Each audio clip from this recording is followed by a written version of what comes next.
Good morning, members. Happy New Year to everybody.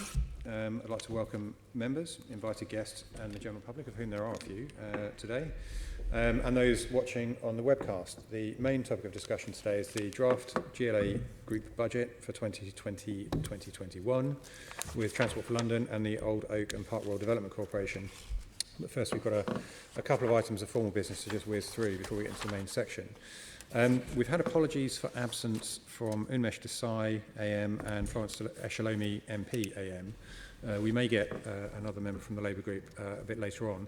Assembly Member Hall has also put in apologies, and she's being replaced for today by Assembly Member Prince. Welcome to the meeting, Assembly Member Prince. I take it we have no other apologies for absence.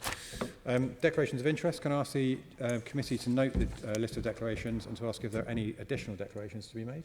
Noted. None. Okay, summary list of actions is item 3. Can we note the actions report and the additional correspondence exchange between the committee and the OPDC? Noted. Thank you, members. Right, item 4, which is the main item of business today, is the GLA Group budget, TfL and OPDC. As members will be aware, the first session is going to be with Transport for London. So I'd like to welcome Simon Killenback, the Chief Finance Officer at TfL, and a regular attendee of these types of meetings. Welcome back, Simon. Mike Brown, the Commissioner of TfL, in what will be his last appearance, I believe, certainly at one of the Budget Committee meetings, before he departs to change up an office block slightly down the river, which some of us suddenly have an interest in. Heidi Alexander, Deputy Mayor for Transport. Welcome, Heidi. And David Galley, the Assistant Director of Finance at the GLA. Simon, I gather you wanted to make a presentation at the beginning. We'll start with that, and then we'll move into the question and answer session after that. Thank you, Chair. So we're going to give you, you'll be relieved to know, a summary of the 44-page slides that we use. But this is the information we use with our own board in the approval of the business plan. And I'll hopefully take about 10 minutes to give you a brief summary of the information. And it should also cover a number of the areas that you've been interested in and our approach to those. So if we start with slide 2, so the business plan approved by the Finance Committee in December is a continuation of the business plan we presented last year, and it obviously reflects the announcements made during the autumn about the impact of the further delays to Crossrail, both in terms of revenue and capital costs. I'm going to those in more detail in a couple of slides' time. So it's important to note that following the announcement of those increased costs, capital costs and the further delays, that all 3 of our credit rating agencies have noted those costs and noted the publication of our business plan, and all 3 rating agencies have recently affirmed our credit ratings following the announcements and the publication of this business plan, noting that the financial discipline we've shown over the past year is reflected in that decision not to make any further negative adjustments to our credit rating as a result of the announcements concerning Crossrail. But as a result of the challenges that we continue to face around demand from the underlying economy and those further costs of Crossrail and the lack of long-term certainty of our funding beyond March 2021, as with last year, we need to remain cautious in the projects we can commit to until we have resolved and completed the Crossrail project and have greater certainty over our long-term funding trajectory. This means that in this business plan, we're moving away from our business plan being a 5-year budget to a plan that sets an affordable financial envelope for the period and prioritises investment according to the key principles and is agile in the way in which we can approve enhancement spend as we get greater certainty over our funding. The Crossrail announcement in November indicated an additional 400 to 650 million capital cost would be required to complete the project, and we have modelled the equivalent revenue impact, which is absorbing an additional 500 to 750 million pound revenue impact for the revised opening windows. And we have absorbed this due to the resilience we've built over the course of the past year, in particular by rebuilding our cash-backed reserves, and therefore we are in a distinctly better position than we were this time last year in how we can affordably deliver the business plan with the additional pressures. And in doing so, we've managed to protect the core elements of the previous plan. So LIPS funding is protected, bus kilometrage is protected, and we're maintaining our historic levels of delivery on Healthy Streets projects and growing the citywide cycle network. Given the underspends, which no doubt we'll talk about later over the course of this session, we have ensured that we've increased our level of over-programming, in particular on the Healthy Streets portfolio, to reflect the deliverability challenges that we faced in delivering that project. We will have delivered over 2,000 electric buses by the end of this plan, and we will deliver the ULEZ expansion in 2021, which will transform air quality in the city, as well as increasing renewals on both the road network and London Underground back towards the steady state of investment in our renewals funding. If I turn now to slide 8, please. We'll go into a bit more detail on the Crossrail impact on our business plans. So I've said the delays to the opening of the Elizabeth line mean we will not start receiving fares and commercial revenue until later than expected. This slide summarises the revenue impact of the Elizabeth line opening delays by comparison to the 2018 business plan. And as I've said, this shows the full 750 million additional impact that we are using for our planning purposes of the delay. And this impact is spread over the 4 financial years, with the biggest impact in 21-22 and 22-23, on top of the £600 million impact from last year. We will be absorbing this through continuing our savings and delivering growth programmes earlier than anticipated, and also because over the course of the last year's plan and this year's plan, we'll be using 400 million of the business rates that would otherwise be allocated to investment to help offset the £1.3 billion impact of revenue over the course of the last business plan and the new business plan. Once we have a new delivery schedule from Crossrail, who are working on updates that their board and sponsors have requested at some point in the new year, we will obviously again revise if we need to, anything further that we need to do. Over the page, in terms of the capital cost of the project, as announced on the 7th of November, Crossrail have indicated that the latest cost forecasts suggest a further 400 to 650 million in additional capital funding will be needed to complete the complex testing of the trains and to manage the handover of the railway safely and reliably into customer service. We're working closely with the Department for Transport, the joint sponsors of the project, and the GLA regarding how the additional capital cost will be resolved. If I turn now to slide 11, and just discuss for a few moments our historic performance and the trajectory we are now on in order to ensure we get to our goal of turning this deficit into a surplus so we can create cash to continue to invest in our core public transport assets. This business plan continues this trajectory, and as you will be aware, we have revised at the half point in the year our forecast outturn for our deficit for this year, reducing from over 700 million to about 300 million. This is because we've continued to focus on holding down our like-for-like operating costs, and our revenues in particular are at the upper end of the 2 to 3% range we said we would set for our revenues in the context of talking to you this time last year about our budget and business plan. In 2015, we launched an extensive programme to change our organisation to make it run more efficiently, and including difficult decisions to reduce our cost base and increase our revenues. Since then, our general operating grant from central government has been fully phased out, but by firmly gripping our costs both internally and through our supply chain, we've successfully reduced the annual net cost of operations by more than £1 billion, and we now forecast that we'll reduce our net cost of operations again in 1920. All of this is while operating more efficiently. So on London Underground, our operated kilometrage will be 28% higher by 2024-2025 than they were in 2010-2011, which reflects the investment in capacity and timetable enhancements that we have delivered to date and will continue to deliver over the period of the new business plan. Over the same period, the operating cost has decreased by 1%, meaning the cost per operated kilometre has declined 23% before inflation. On the bus network, we've kept costs in line with inflation whilst improving the standard of air quality, safety and customer service, and keeping the cost of operating each kilometre of bus service mostly flat in real terms. This has been achieved by improving how we tender, reducing excess capacity in parts of inner London to better match demand, and committing strongly to cleaner bus technologies.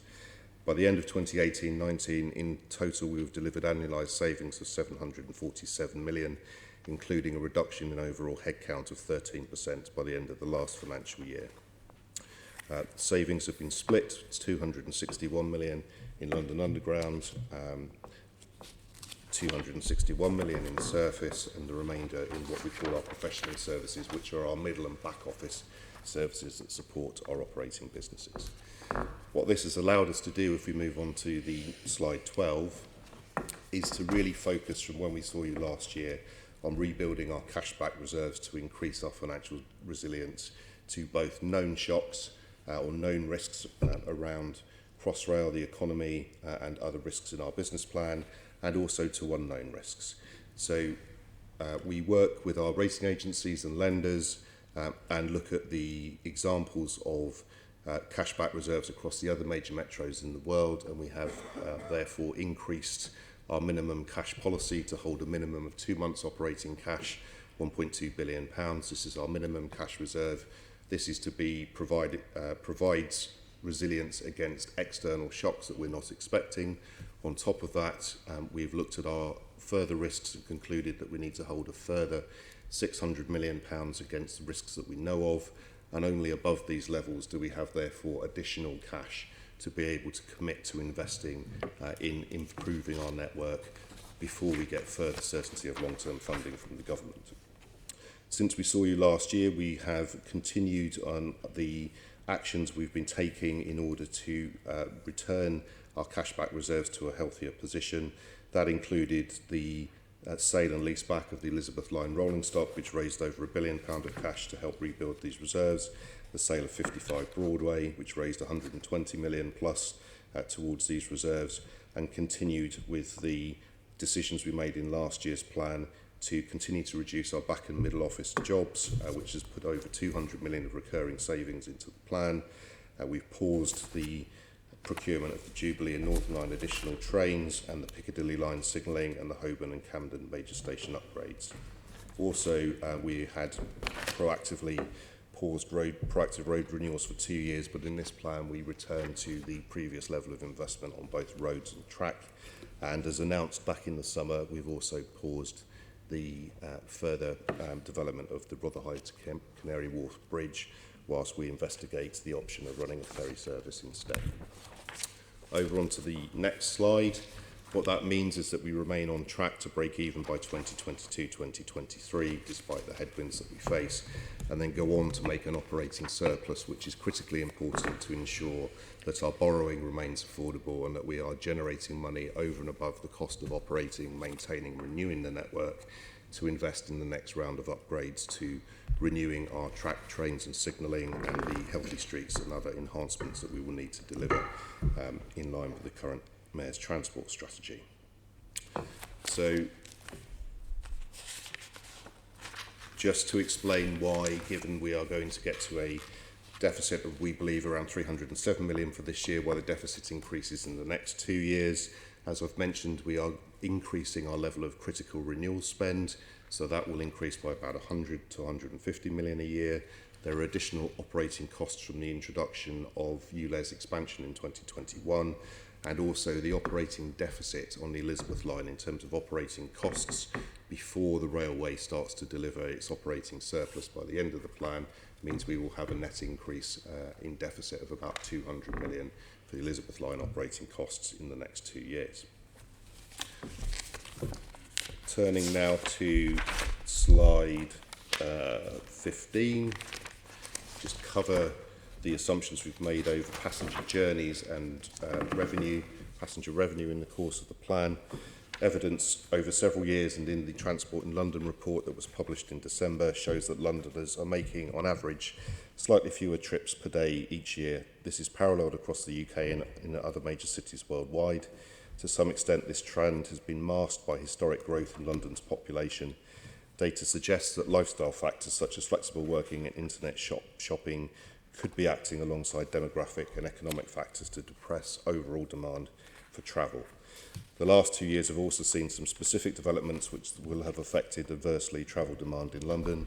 These include large-scale infrastructure works and prolonged industrial disputes on National Rail, affecting demand on key interchanges between services such as the Tube and rail, and as well as the short-term impact of several terror incidents over the course of the last few years. London's population growth, which has typically been around 1.5% to 2% over the previous 10 years, fell to around 0.6% in 2017 and is marginally better for 2018 at 0.9%. This was primarily driven by a reduction in EU migration and a reduction in people moving to London from the rest of the UK, particularly young people below the age of 25. London is still growing, but at a much slower rate. Population is still predicted to grow from 8.8 to 10.5 million by the 2030s. So over the last 10 years, we've seen a real divergence in the underlying growth pattern by modes. London Underground is still growing, but buses have been in decline for the past 5 years. In 2017-18, demand on London Underground declined before returning to growth in the second part of 2018, which has continued through to October this year. November saw significantly softer demand on the Tube, although early signs in January seem to suggest that this may have been a temporary factor, but we'll have to keep a close eye on that as we get to the publication of the budget around March time. To go into more detail on each mode, our forecast for the Underground reflects a better than expected performance so far in 2019-20. So, as I said, we're performing around the top end of our 2 to 3% range for revenues on the Underground, and this therefore rebases the starting point for the 2019-2020 business plan for the Underground. The further delays to the Elizabeth line opening mean that abstraction from the Tube is also delayed, which improves London Underground revenues compared to the 2018 plan in the shorter term. We've otherwise maintained the 2018 business plan assumptions, reflecting an uncertain economic environment, slowing economic growth and GDP and employment growth, and GDP growth expected to weaken. Growing household debt and low interest rates, both households and the wider economy vulnerable to shocks, and therefore we've built these into our demand forecasts.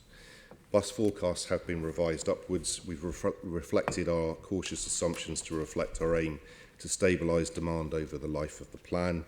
The demand on buses has declined over the past 5 years, and part of the decline was due to the reliability and performance concerns, but we're confident we've now addressed these. So last year we took a cautious approach and adjusted our forecast further to reflect the declines we've been seeing. But so far this year, bus journeys are significantly better than we had expected, and with bus demand is forecast to achieve a 0.7% reduction in 2019-20 compared to a 1.2% reduction in 2018-19. So with our plans to stabilise bus speeds, we're confident we can return bus patronage to growth in the longer term and are forecasting increasing demand at the end of the business plan. Just turn now to the section on how we're going to deliver our plan on starting on page 24. These targets you may be familiar with from last year, so we set each of our business areas individual targets to enable a simple metric of understanding what each business needs to achieve, and we've refined these this year as we're going to go on to talk in a little bit of detail about how we are presenting our plan for the Underground and for surface and rail, so that we put all of the costs of running the network, not just the direct operating costs, into one place. This better explains the full economics of each business and therefore allows us to better target what is necessary for those businesses to be able to cover their costs or to live within the level of subsidy we currently have. So before we move on to talk about those in more detail, I also want to touch on the methodology we've used for the capital plan on slide 25. So as a continuation of last year, we had devised a categorisation methodology which looked at how we look at all of our investment programme and prioritise those things that are absolutely critical to maintaining the safety and reliability of our core public transport network in a like-for-like state. That is the renewal and replacement of assets as they fall due to maintain the current levels of safety and reliability on the service. That's the minimum amount of investment we must make in order to fulfil our statutory duties and to run the core public transport services.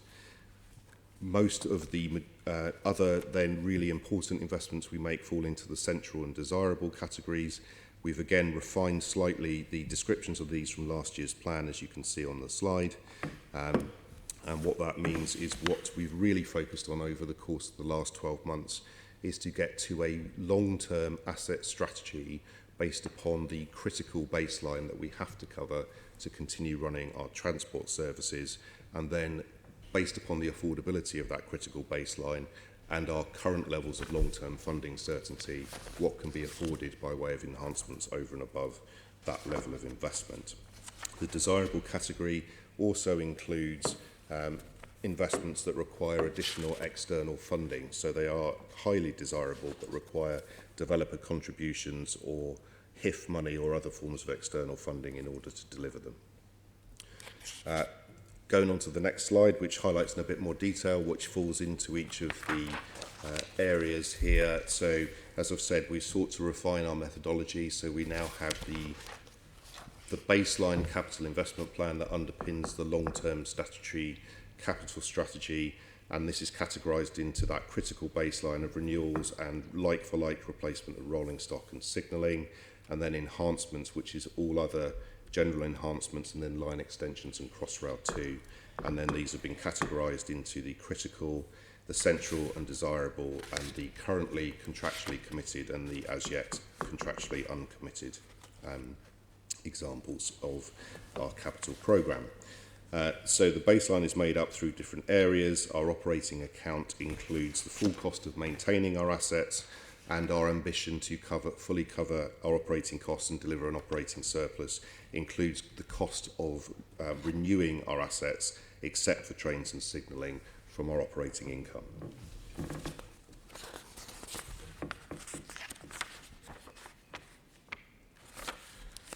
I'm now going to move on to slide 28 to illustrate the streets and buses and other service accounts. So in previous plans, you will have seen the table going to about the fourth line down, the direct operating surplus. And what we've done now is include all of the other costs associated with delivering streets, buses and other service in the indirect costs. These are things like city planning, finance, HR, procurement, IT and other services that are delivered centrally, and then allocated financing costs, which gives the net surplus before capital spend.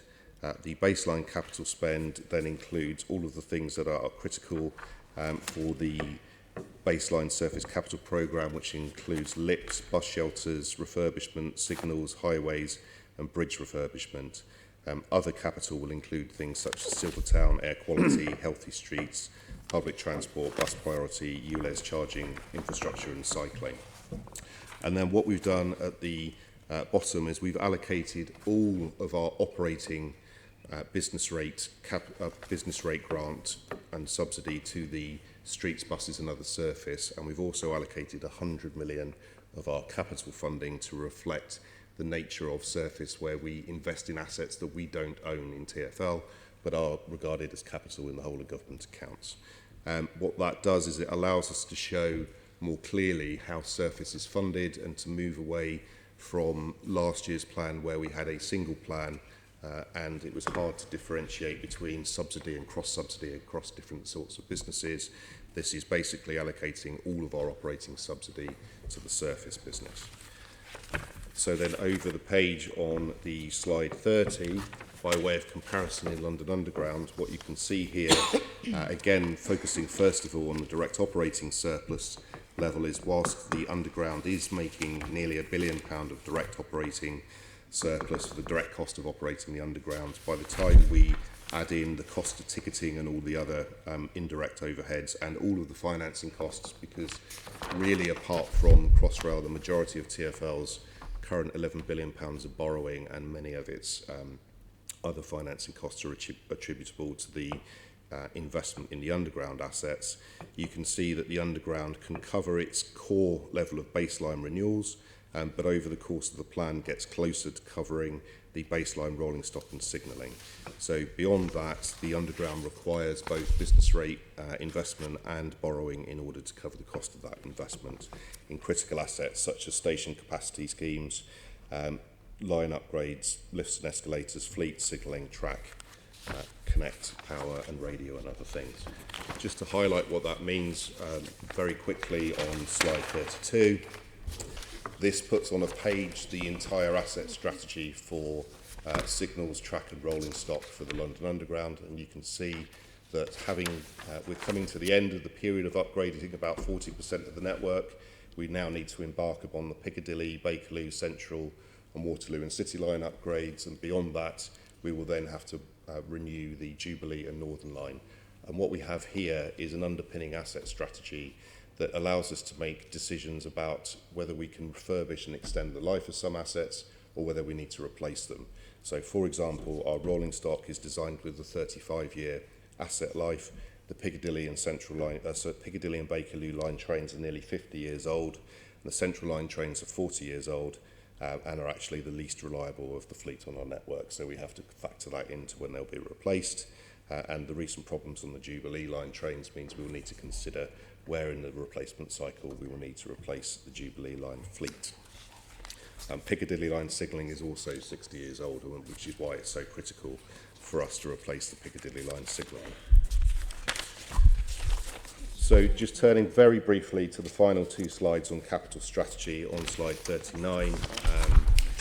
This is our summarises the statutory capital strategy, where you can see that the first 5 years of our business plan are balanced and fully funded as we have to deliver, but beyond that our targets for maintaining, renewing and upgrading and adding to our network mean that we have a funding gap of about £3 billion on average beyond the period of this business plan, and a £1.4 billion requirement in order to replace that critical rolling stock and signalling over and above that we can deliver through our own operating surpluses over the period of the business plan.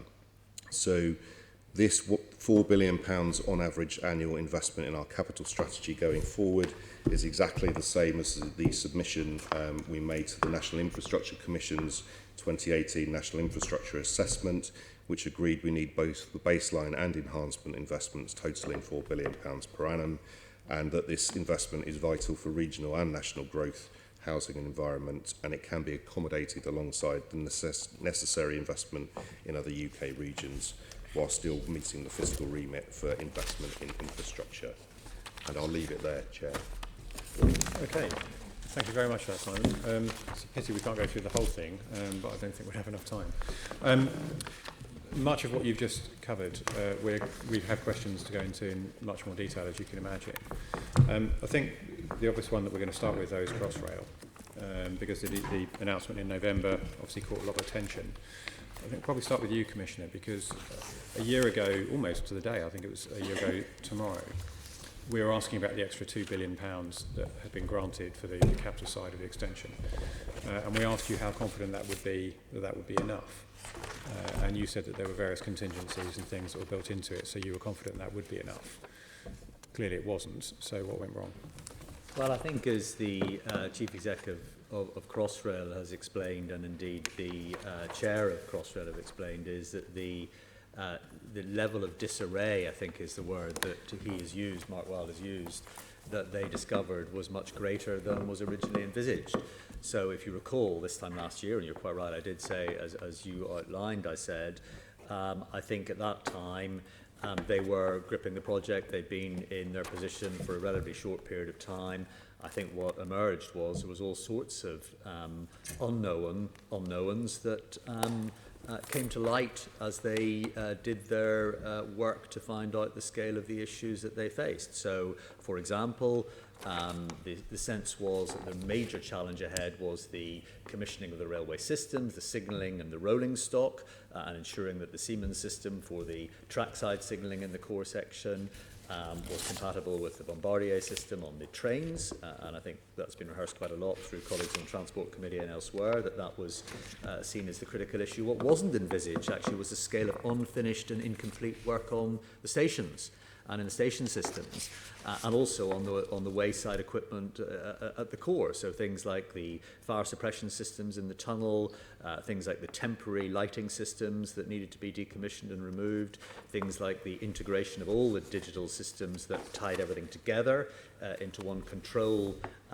system that would be required, obviously, for proper approval from the fire brigade and others to ensure the safety critical nature of the stations was in place to allow operations.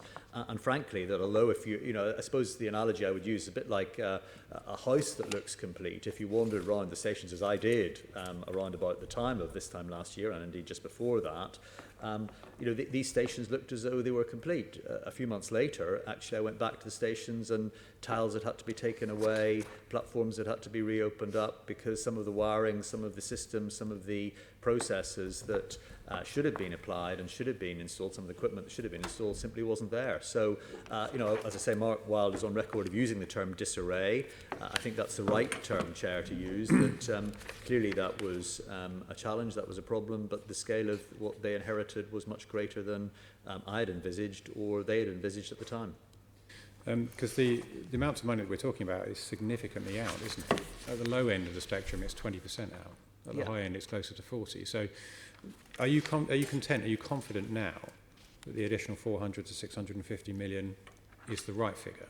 Well, the chair of Crossrail said quite clearly to the Transport Committee, and the chair of the Transport Committee and other colleagues who were at the Transport Committee just a couple of weeks ago made it clear that he does not expect to require any more money from where we are now. I think what is apparent in the difference, and this is an important point, Chair, I think, is that the discussion, I attend every Crossrail board now, the end of every Crossrail board as one of the joint sponsors. The DFT Permanent Secretary often attends, or one of her representatives, but I make a point of attending myself on every one of those meetings, as does the CFO.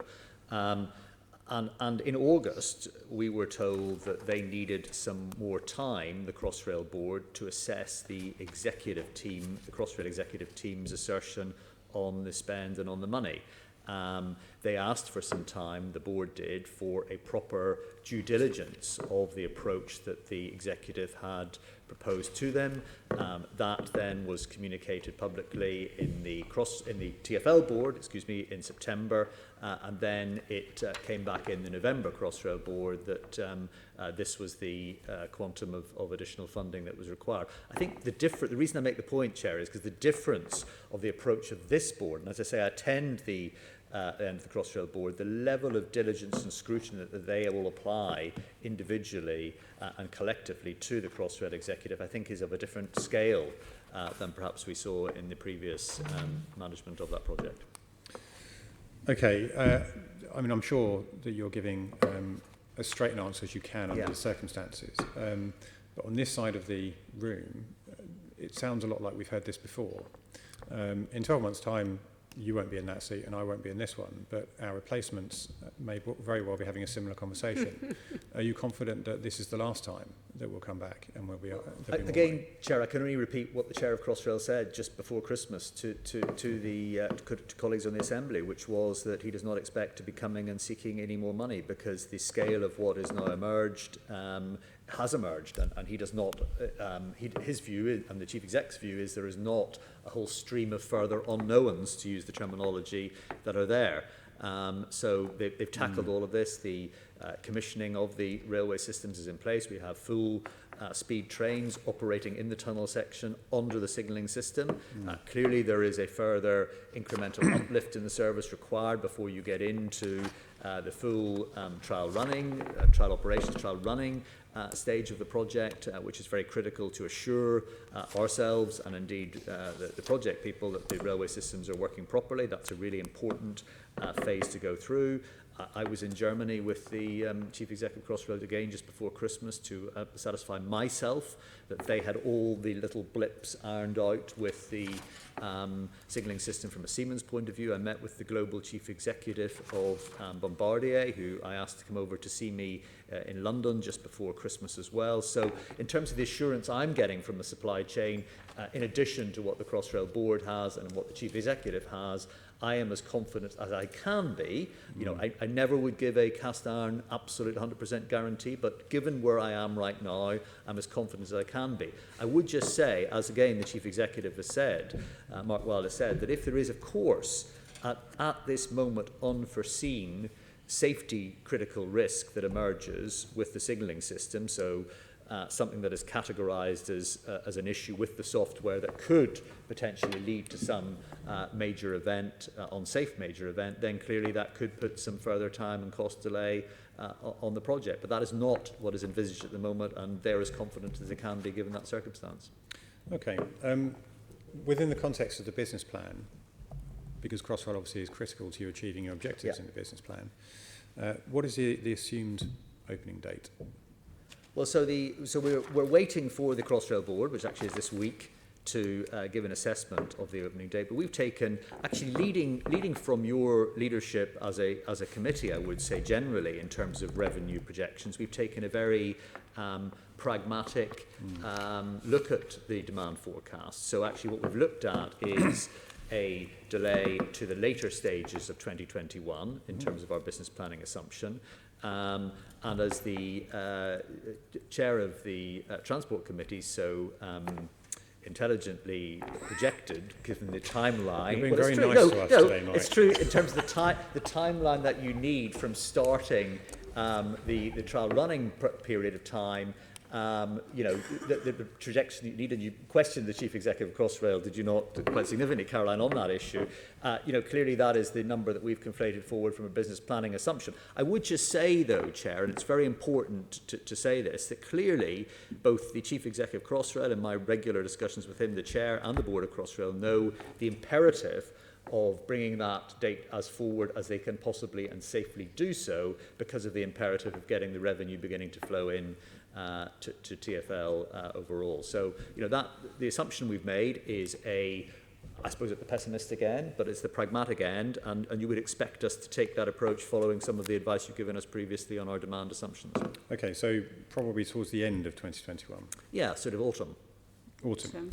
Yeah. Okay, so probably from September, between September and December 2021? Yeah, I mean, that's the sort of assumption we've made. And clearly, but as I said, I just want to be clear, these dates are indicative from a business planning perspective. They're not what the plans of either supply chain or indeed of the Crossrail team have in place, which is to obviously bring it forward to the earliest possible date. And that will emerge. I'm going to the Crossrail board on Thursday this week, and they have made it clear to me that they will be giving an indicative timeline at that board. Okay. And I have no sight of that so far, just to be very clear. I don't know what that is.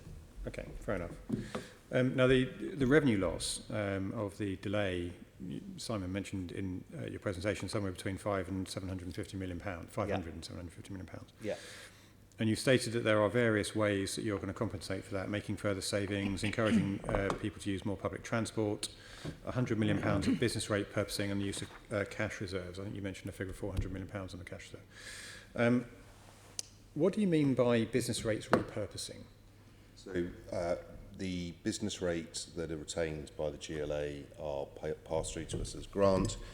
You will recall from the 2015 spending review that, first of all, half of our operating grant was effectively replaced pound for pound by retained business rates for the GLA, and that has formed effectively the equivalent of our operating business rate subsidy since that period in time. And then from 2017, a pound for pound handover of what had been the level of our investment grant at the time had also been given to the GLA in terms of retained business rates. So what we mean is, legally, business rates are a resource grant and can be used to cover operating or capital costs, and in particular can therefore be used to service debt, to service the interest costs on the debt. And what we've done here, in consultation with both the GLA and with central government and the Treasury, is having been tasked with absorbing the full revenue impact ourselves, rather than the capital cost, which has been we've been able to discuss with central government and the GLA how we do that.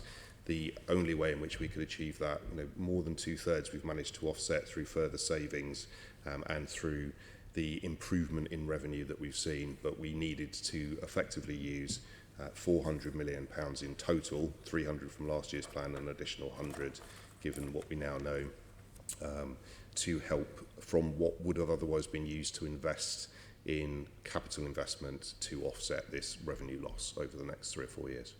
Does that come from specific capital projects or just no, across the so it comes from basically what we can afford to do in totality, and then when we've gone through the prioritisation process, in particular the main constricting factor in what we can do from a prioritisation process is, given we don't have any long-term certainty of funding beyond March 2021, the majority of projects that we've had to pause are those which would require certainty of funding for the Commissioner and I to legally be able to let the contracts. So it's more looking at what we can continue to do on a cash basis between now and 2021, and what we plan to do contractually should we get the certainty we're seeking on our long-term funding in a forthcoming spending review.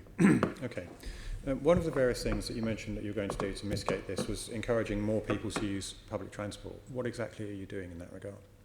So we have already looked at some specific ways of encouraging people to use public transport. Many of our advertising campaigns are now, you'll have seen on the Tube network, encouraging people to make additional journeys, particularly discretionary journeys, and the things you can do on public transport to do so. We're planning some obviously focused effort around bus services, but also in particular around the Elizabeth line, as the Elizabeth line starts to open, to encourage as many people to trial those and take on those services as soon as possible. Right. So it's an advertising campaign. Well, yeah, I think just to add to what Simon said, Chair, if I may, I mean, I think it's an advertising campaign, but it's also looking at specific. One of the things we've been doing more of is working with London and Partners to kind of see what we can do to attract people from the wider UK, but particularly from the wider southeast region, to make discretionary journeys in the off-peak leisure and weekend times to use the transport network to access all the great things that London has to offer. So, of course, this is good for the London economy, it's getting people into the city, and it's also, as a consequence, getting them to access the city and all it has to offer by using the transport network. So, that's been actually quite successful. We can tell that there's been some success in that because we can measure, as you would understand with Oyster and contactless in particular, in terms of discretionary journeys, the types of journeys people are making who aren't season ticket holders necessarily, don't make regular commuter journeys, but do take the opportunity to come in with family and friends over a weekend to use particular stations around our network. So it's it's important that we continue to track it. We continue to work with others to see what more we can do with the tourist sector and the leisure sector more broadly. But this is stuff that you do all the time anyway, isn't it? Well, yes, but I think I think as we become slightly more sophisticated, I think we have actually in the last 4 or 5 years become more sophisticated. The advent of contactless has helped with this. The ability, therefore, to track people's individual journeys, not as individuals, of course, because it's all anonymised data, but we can tell the types of stations that are being used in the more discretionary types of journeys, that the popular tourist locations of Leicester Square, Tower, the Tower stations, whether it's Tower Gateway, Tower Hill. Those are important indications of whether this is successful or not. Can I just add something as well? I mean, in the last couple of months, probably the last couple of weeks, we've introduced, for example, a new timetable on the North London line. So where we can enhance the timetable on routes where people would have been making orbital journeys, perhaps sometimes using their car, if you can offer a really good public transport alternative, not only would that result in increased use of the public transport network, but it has the added benefit of getting people out of their cars. So the more that we can do to enhance timetables on things like the overground is also part of this picture of actually trying to get more people onto the network. It's very, very linked, as the Deputy Mayor said, to, as we bring on additional capacity on services, making sure that Londoners and visitors understand that there are more trains running or new bus services in some new areas running, and just making sure people are aware of that and encouraging them to think about using those rather than using the car if they're thinking about travelling. Okay, I'll ask a couple of questions about the software on the Elizabeth line now. Where are you at with it in terms of completing the software development? So the latest software drop from Siemens, which is, as I said, the Wayside software, was installed just in the last few weeks. That's so far doing okay. That then has to tie in with the Bombardier system and make sure that they're compatible in the way they work. That progress, again, has been very positive. And as I said, I looked in a level of huge detail at Siemens plant in Germany, on the development of that software and where we've got to. When I met with the chief exec of global chief exec of Bombardier, we did so in a room called the Plateau Room, which has been set up by jointly by Bombardier Siemens, by SCR, who are the operator, and by the Crossrail core team to ensure there is full integration as issues emerge and they can iron them out very quickly. I have to say this is an example that, or a method of working that Bombardier brought in from the aviation side of their business, and to good effect in my judgment. This is something that I've been actually pushing them for some time to do, which is to apply that sort of that reliability and safety methodology from aviation into their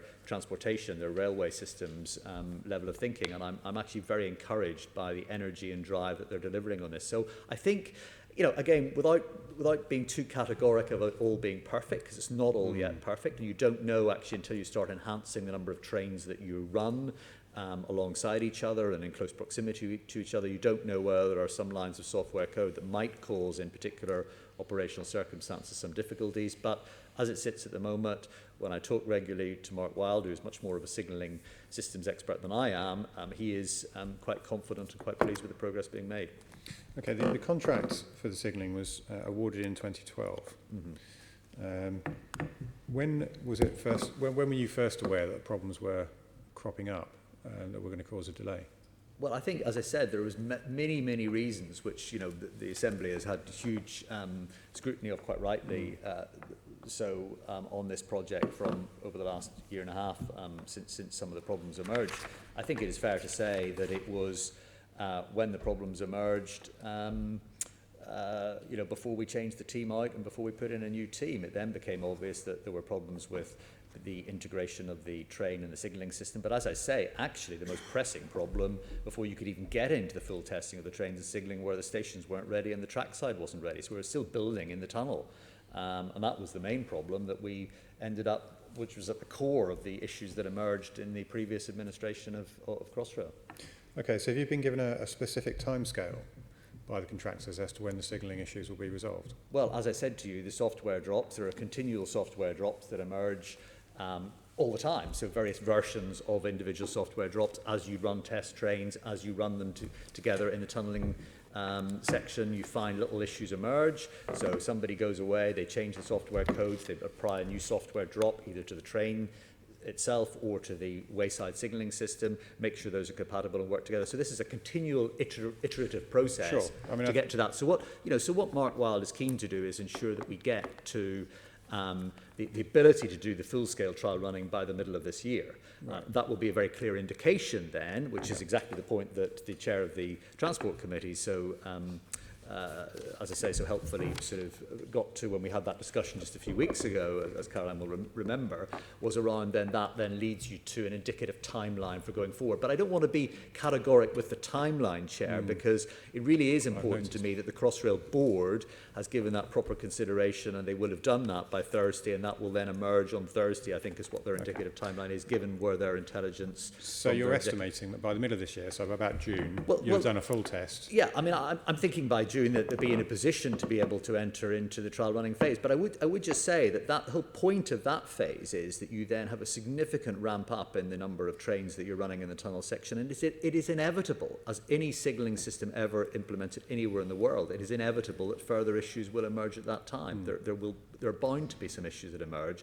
And the important is how the rigour of process between Bombardier, Siemens and ourselves, the Crossrail team, how that is applied and dealt with during that period of trial running, how quickly and effectively we can put the changes back in to iron out those difficulties. Yeah, of course. I mean, I accept everything you're saying. I'm just trying to tease out the timeline from you, because earlier on you estimated the timeline for full opening would be autumn of this year, so September to December. You've just more or less indicated... the following year. 2021, I beg your pardon. Yeah. And so I'm trying to sort of make sure there's not going to be any breaks in the link. So again, so that my successor and your successor aren't sat here in 12 months' time having a similar conversation about another delay. Well, Chair, I can assure you that when I go to the Crossrail board on Thursday, I will be asking the question almost exactly word for word the way you've asked it. Well, we will wait for the response with bated breath, Yeah. I'm sure. Assemblymember Pigeon. Yeah, I just wanted to pick up, and I was with my budget committee hat on here rather than transport, just really trying to pick up the assumptions in the business plan. So this is the opening of the central section only, and you're saying autumn of 2021 is what you're assuming prudently. Yeah. Okay, so that does fit with the conversation before Christmas. July to October is when you said you expected to start trial running. It takes 9 to 12 months. That's industry standard. So really the latter end of that, which is kind of my takeaway, was it was going to be the end of 2021 before that central section opens. What are your assumptions for the rest of the stages, particularly, say, to Heathrow? When are you, in your business plan and budget here, looking at the Heathrow arm opening? Before we look at Heathrow, can I just say that actually it's the later stages, as you know, stage 4 and stage 5, which are the opening of revenue services into the tunnel section. Yes. First of all from the east into the tunnel section, and then from the west into the tunnel section, that generate the incremental revenue to TfL. And we've been working on from the later in 2021 date for the central tunnel section opening. We've been continuing to assume that there is a set period of time, as you'll know from the Transport Committee, that we have to go through with Crossrail have to go through with Network Rail before we can get into the Network Rail timetables, which means you'd be looking at the late spring, early summer in 2022 for stage 4, and then the end of 2022 for stage 5. So just to be clear with that, Yeah, just you, spell you, it out.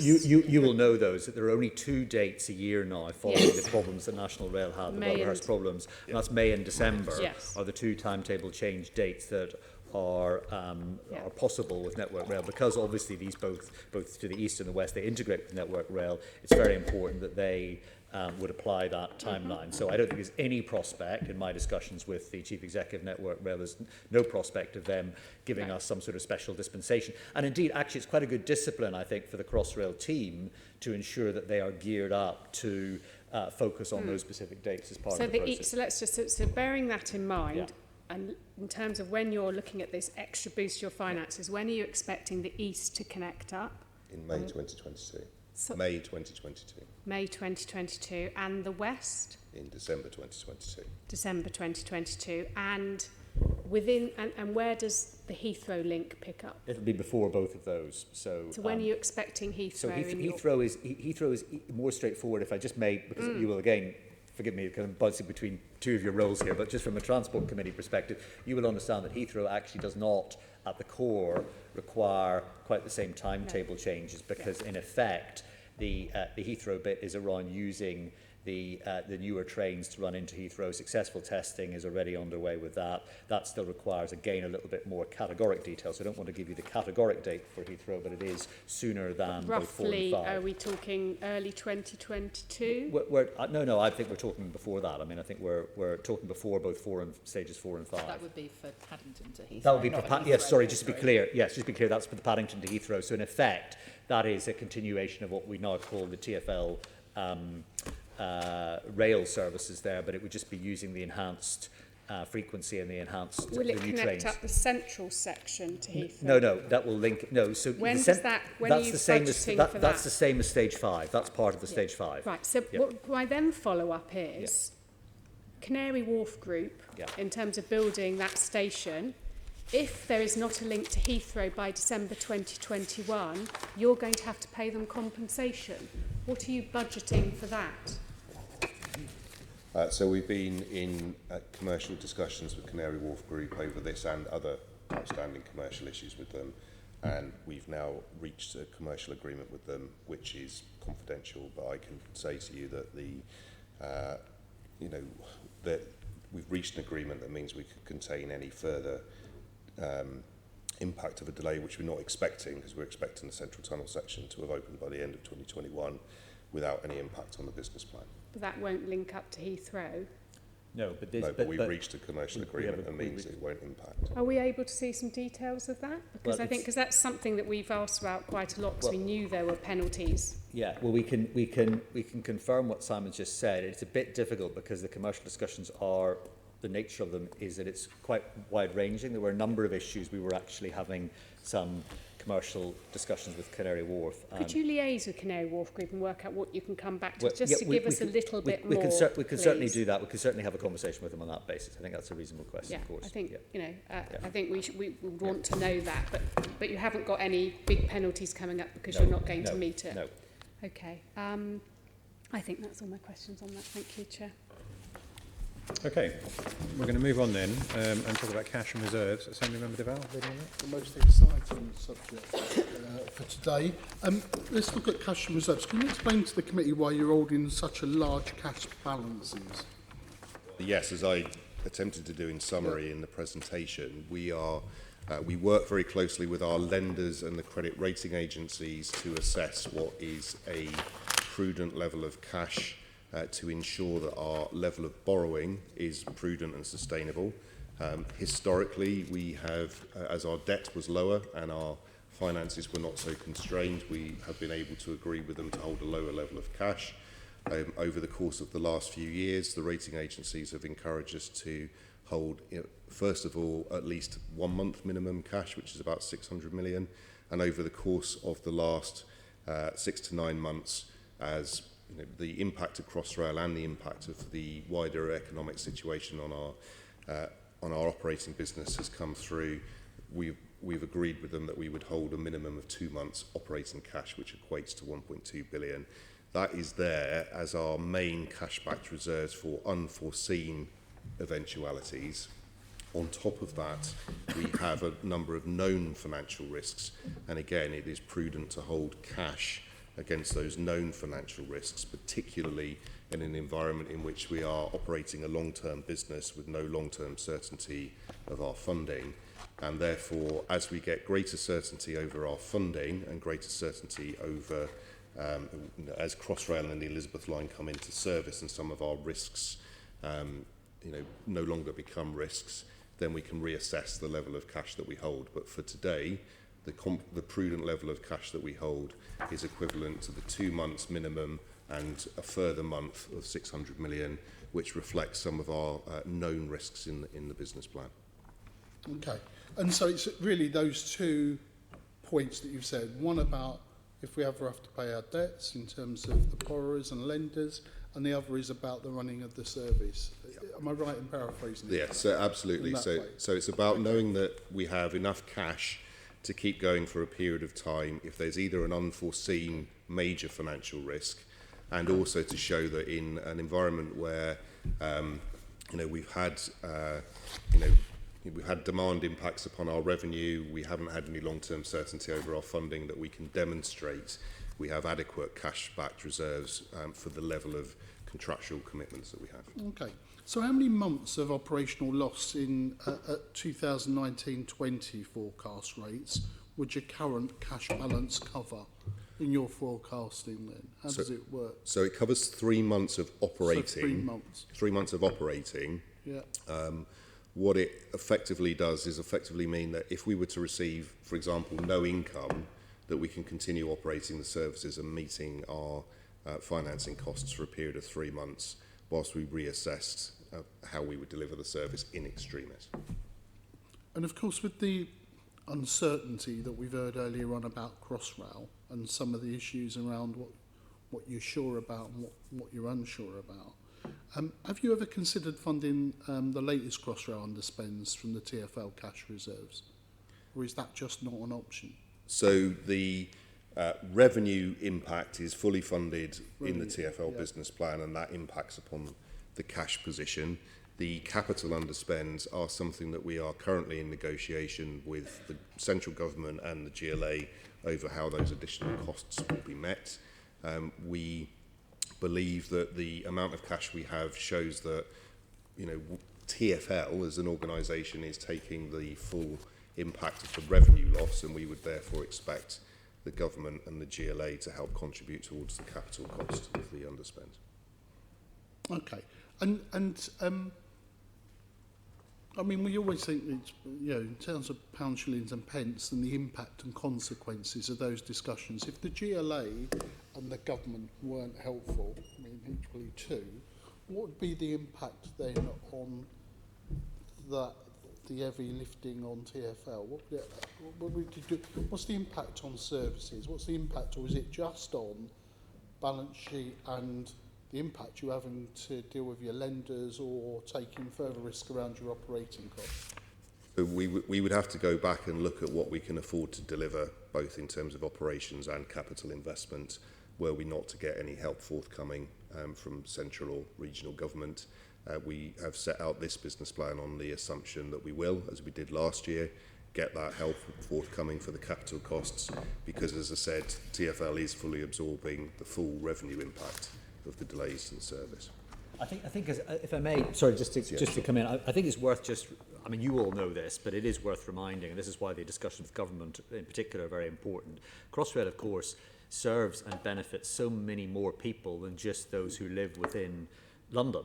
And I think this is actually one of the myths that you will have read, I'm sure, or at least had a glance at the excellent GLA economics report last week about the scale of investment per head in London compared to other parts of the UK. So I've always been on record in saying it's very important to invest in all parts of the UK and transport schemes. Of course it is. But of course you have to have apples and apples in comparison here, and London is very different from the rest of the UK in terms of the number of commuter journeys into what is in effect a slightly artificial border of the GLA boundary, and so we have to try and look at this on a level playing field basis. And the discussions I had in the short window of time between the general election and Christmas with the Permanent Secretary and colleagues at the DfT was seeking to make that very point, that it is surely, particularly as Simon says, that we are bearing the whole revenue burden of the Crossrail delay, that the government as the joint sponsor should be looking favourably alongside us to a joint process for funding the capital shortfall for those very reasons. So I just thought it was worth making that point, because you were kind of alluding to it, I think. I think it's a timely point to make, and even more so in the current climate that we are, about investment both here in London and as well as the north. Yeah. And in terms of those discussions and negotiations, conversations, whatever they are, they need to take place before this budget is finally put to bed. It sounds pretty obvious, but for someone like me, if there's any delay on any of the part of those conversations, if government says we're not quite ready to play this or have this conversation, that leaves a bit of a question mark over the budget. So, I mean, we've been very clear, as we were last year, in trying to get to agreement on funding, that we have to have certainty for both ours and the GLA's budget on these things. But clearly the general election did interfere with when we could have those discussions, and we've already picked them up with officials post-Christmas. Yeah, I could accept that general election, but it finished on the 12th of December. Yeah, no, we've been having discussions throughout the period, so. Fine, okay. And so we probably expect that to be concluded by January, end of January? We will conclude them as soon as we possibly can. We'll be pushing to do that as soon as possible, but we are, waiting for government to respond to some of the points we put across and have those discussions with their own ministers. Okay. Let's just go on some wider issues then. Of course, could you let the committee know if there is any conclusion? Because that'd be quite important, rather than us picking it up in the detail. We'll certainly. I'll write to the chair with the conclusion of those discussions. Thank you very much. That's okay. So, what are the short-term options? Be if TfL ran low of cash reserves, just in terms of paint some pictures for us. In terms of that, if you start running low, if you started doing the unthinkable, it seems to me, but who knows in this crazy world we're in. So one of the reasons for categorising our investment programme and the way in which we have is the critical level of capital investment is the level that we must protect. The central and desirable levels that are as yet uncommitted contractually would be the first area that we would have to investigate with the TfL board and with the deputy mayor and mayor. Depending upon what the circumstances are, we would obviously, as we have done over the course of the last year, look to see what further money we could raise from disposing of our own assets, but we have disposed of the most liquid of those assets. So we are in a position really that we need to secure additional funding in order to complete the project. Okay. And I'm just bearing in mind about what Mike Brown said earlier on, and of much that probably no one wants to have this conversation, but we need to, and I think that actually the country needs to have this conversation, Crossrail 2, right? In terms of the current rate of cash accumulation, when will TfL be able to cash fund Crossrail 2? Cash fund. I don't think we'd ever be able to cash fund Crossrail What 2. our contribution to it then, or TfL's contribution in a bit of forecasting? What's a reasonable, if I was, in this this relationship, what would be reasonable for London to pick up the cost towards Crossrail 2 in the initial stages? So we have put forward a further strategic outline business case to government that suggests ways in which we could maintain the timetable for Crossrail 2. That has some choices in it for the government, which they will only make when they get to a spending review. In terms of London's contribution, as you'll recall from last year, the way in which the financing of the capital overruns was constructed will use some of the business rate supplement and mayoral sale, which David might like to articulate a bit more for you, that otherwise we would have used to fund Crossrail 2. So unless there are other ways of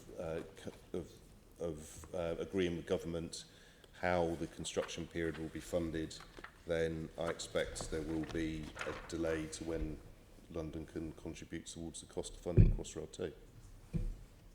I'm happy to add to Simon's comments. I mean, where we are at the moment, before the funding of the 650 additional is resolved, we are looking to use the Mayor's SIL for a period up to the end of this decade, so 28-29. The business rate supplement will also need to be extended on the existing deal by a couple of years into the late 2030s. So the resolution of Crossrail 1 is intimately linked to what we can afford and when we can afford to contribute those funding sources to Crossrail 2. Okay. And then I suppose lastly, I mean, there were first press releases last week. How much would it cost to extend the TfL fares freeze beyond January 2020? So what's the cost? Was it, just remind me, was it in the press release? I can't recall. So the TfL total cost, fares.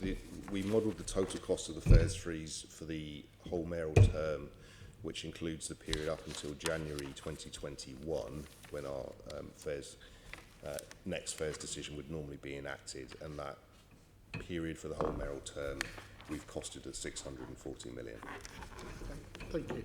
I think though it is worth saying that is there is some offset of that, because one of the things that is obvious, and I've said this again before to the committee, as you will know, that actually some of that is offset by the increasing ridership that you've had, which is evidenced by the difference that we've seen between some of the national rail train operating companies serving London, where fares have gone up by RPI plus or RPI at least, compared to on TfL services. So it is worth saying that. Chair, if I may, just one thing on Crossrail 2, and I don't want to prolong the discussion, but forgive me, on Crossrail 2, I think it is worth just pointing out, because there was some, and I do accept that in the kind of cut and thrust of the hustings of a general election campaign, people say all sorts of things, if I may, but I just want to be absolutely clear, because Simon did allude to it. The latest submission of a strategic outline business case on Crossrail 2 was seen as a real exemplar by DfT officials as to the type of business case that should be presented to them. And I think it's worth saying that, because there was some noise at least as to our inability to do such work, and I can assure you that no project in the history of the world has ever had as many strategic outline business cases written, and the DfT has given us very positive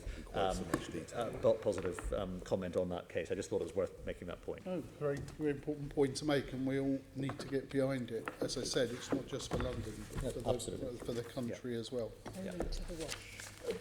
One quick tidying up question before we move on. Commissioner, you just said that the increase in ridership had partly offset the estimated cost of the fares freeze over the last 4 years. Have you got detailed analysis of that? I think the number was something around 150 million was the quantum of that. So yeah, we have done some analysis of that. So the cost of the fare freeze over 4 years was 490 million? I think, so the total Yes, cost... but they've no, offset it by you're right. 150. So the total cost we've said net, 640 million. Our latest analysis says there's been some 150 million of offset from additional journeys that have been encouraged as a result of the more affordable fares. Okay, and that's in easily digestible form, is it? I don't know how easily digestible it is. I think we'll pick it up find in the a way. the letter that we write afterwards, and perhaps you can Yeah, provide us with that we'll information. certainly give you whatever we can to help with that. Certainly. It would be useful, I think, to have the breakdown as well as the figure. That would be quite good. Okay, moving on to TfL's capital programme. Assemblymember Prince is leading on that. Thank you very much. Thank you. Yeah. This is to Mike. Morning. Morning. Why is there a reduction in the investment in capital projects? I think you've touched on this, to be honest, but just a bit more detail if you can. Well, so there are, I mean, if you go through you know, I could, first of all, I would say that in terms of the capital programme, generally, as you know, the capital programme is scrutinised and overset quite intensively by the board, and particularly the Programme Investment Committee, where there's been a whole timetable of individual projects by projects coming to the Programme Investment Committee to ensure there is proper oversight of individual projects. I think what I would oh, so what I would say is that if you look at the overall programme, there are individual project by project specific reasons as to why some of the spend has been adjusted. So, for example, on the Northern Line extension, I can tell you that there has been a release of some of the risk and contingency provision that was originally in the core funding of that project, because that is, given the stage of that project now, no longer going to be required to be used. So, and there's a whole list of issues around every single project, which for most of the projects actually are relatively small variances, but because of the quantum, of course, of the overall capital investment programme, in the cumulative, there are some quite big numbers that emerge. But we've seen delays in the Piccadilly line, the cancellation of rolling stock for the Jubilee line, which has massive knock-on effects. Why is that happening? Well, I think, as Simon said up front, the reason for that is that until we have got further certainty as to particularly the decision of the government as to what is continued to devolve to the Mayor and the GLA in terms of provision of business rate retention, whether that happens or not beyond 2021 is really material as to whether Simon and I can make a decision, never mind take a recommendation to our board to let some of these major contracts that have a spend profile that goes way beyond the business plan and is something so significant. So I couldn't in good faith enter, for example, you mentioned the Piccadilly line, a signalling contract for the Piccadilly line if I have no certainty as to how I'm going to pay for it. What would the revenue cost be of doing the Piccadilly line? So I the appreciate signal- the capital project, but obviously Yeah. there's a revenue cost to a capital project, isn't there? Yeah. The cost of doing the Piccadilly line signalling is about £2.5 billion for the signalling and all the associated infrastructure works that have to go on with it. So it's a significant commitment. So what would your revenue cost to that be to service that debt? What would your figure be? Revenue? I don't have that figures at hand, but that's something we first of all, we're not looking to increase our borrowing beyond 2022, 2023 for the reasons we've set out a number of times. So we're not anticipating borrowing for the Piccadilly line signalling. We are looking for capital grants in order to be able to do that. The trains that we are buying do have some benefit. They add about 12% additional capacity on their own because they're walk-through trains like the subsurface trains are. But the full 60% benefit will have some revenue impact that will help offset the cost of the programme, but we can't afford to service more debt to take on more capital programmes if we don't have long-term certainty of funding. That gives me two other questions actually. Obviously, with rolling stock, you can lease lend it, like you've done with the Elizabeth line or bits of it. Not for the tube, because they're not usable anywhere else, so you can't lease them. I see. So that's So that's why there's a different model with the overground and with Crossrail. That's fair enough. Yeah. So, and the Jubilee line, the extra rolling stock for that, how much was that going to cost? So the additional rolling stock for both the Jubilee and the Northern Line and the associated works, including depots that would have been needed for them, was about 600 million, and that 600 was something that we were unable to continue to take forward actually in the 2017 business plan. As in previous business plans, the Crossrail project at the time wasn't forecasting using the contingencies that TfL and the GLA held at that period in time. So that 600 million, sorry, did you say it's capital or revenue? It's capital. 600 million capital. So in effect, that's almost the same amount of money as we've lost as a result of the fares freezes, isn't it? So had we not had a fares freeze, we could have upgraded or bought that additional rolling stock just out of revenue, couldn't we? Well, we've offset many pressures over the course of the last 4 years, including over £1 billion reduction in grant funding, over £2 billion impact on our fares through the economic climate, and it's it's not a one-for-one transaction. We have to look at all of the pressures that we have and then what we can afford But we to still do. do have people, don't we, at stations along the Jubilee line where they can't get on the platform, let alone on the trains, and that would not be the case had we bought the extra rolling stock. Well, which we well, could it have wouldn't done be. had we not had Well, the well, fares freeze. actually, it would be the case because the rolling stock, even if we had bought them to the current timetable, wouldn't be there. Wouldn't be there for another couple of years. So that would still be the case. And actually, the mitigation, of course, is envisaged. One of the key mitigations is envisaged is the additional capacity provided on the Elizabeth line. I would just say, actually, though, that there are, from my perspective, on the fares freeze, so not only is there a material and real value for individual households in London of having a more affordable transport network and having an inclusive network, as I'm sure you would concur, that's accessible for everybody is a very important priority of what we seek to do. I would also say that, if I look back in my time, the first thing I did on my second day when I was interim commissioner was to start a business and finance review of the organisation. I think the ability for us to mobilise the internal resource and the energy and effort in actually executing the significant bearing down of costs that we've seen across the organisation has been hugely enhanced by the fact that our income stream was going to be quite different going forward, and indeed turned out to be quite different. And that sort of discipline of process, which is much more akin to the commercial sector, I think has been materially transformational in the way that Transport for London has operated in the last few years compared to where it operated in its previous history. And if I may say, actually quite materially different from many other parts of the public sector. So I just make the point that it's not, the fares freeze, of course, is really important for individual Londoners in their pocket, but actually it's also quite important in terms of a discipline that you can apply as leaders of the organisation as well. There would be other questions I'd like to ask you around the fares freeze, but we're talking capital, unfortunately, so I am going to actually let go, with much regret, because I've got a couple of real creamers that I'd like to ask you, but never mind, I'll have to let that go. So, moving on, could you tell us when or why we cannot see the Rotherhithe to Canary Wharf Bridge included in the deprioritised category?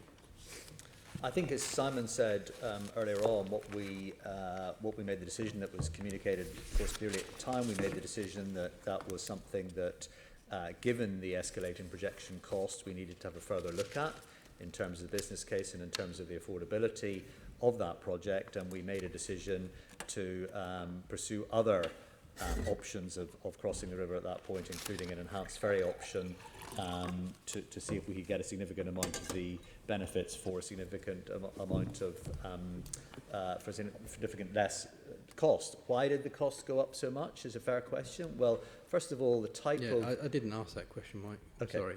All right. Time is of the essence. All right.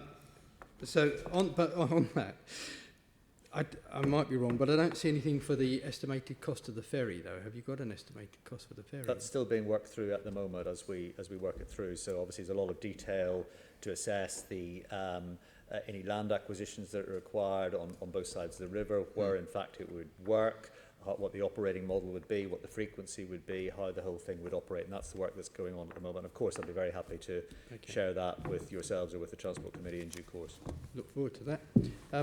What other projects have been deprioritised? So I think, again, as Simon mentioned, the two stations projects that had been originally envisaged as part of the plan, that's Holborn and Camden Town, which are two very important projects. Just for the avoidance of doubt, Holborn is already a very busy and congested station. If we were to get the enhanced service on the Piccadilly line with a re-signalling. It would become an imperative to ensure that the station was able to properly function. Camden Town as well, both in terms of its full accessibility, in terms of interchange level.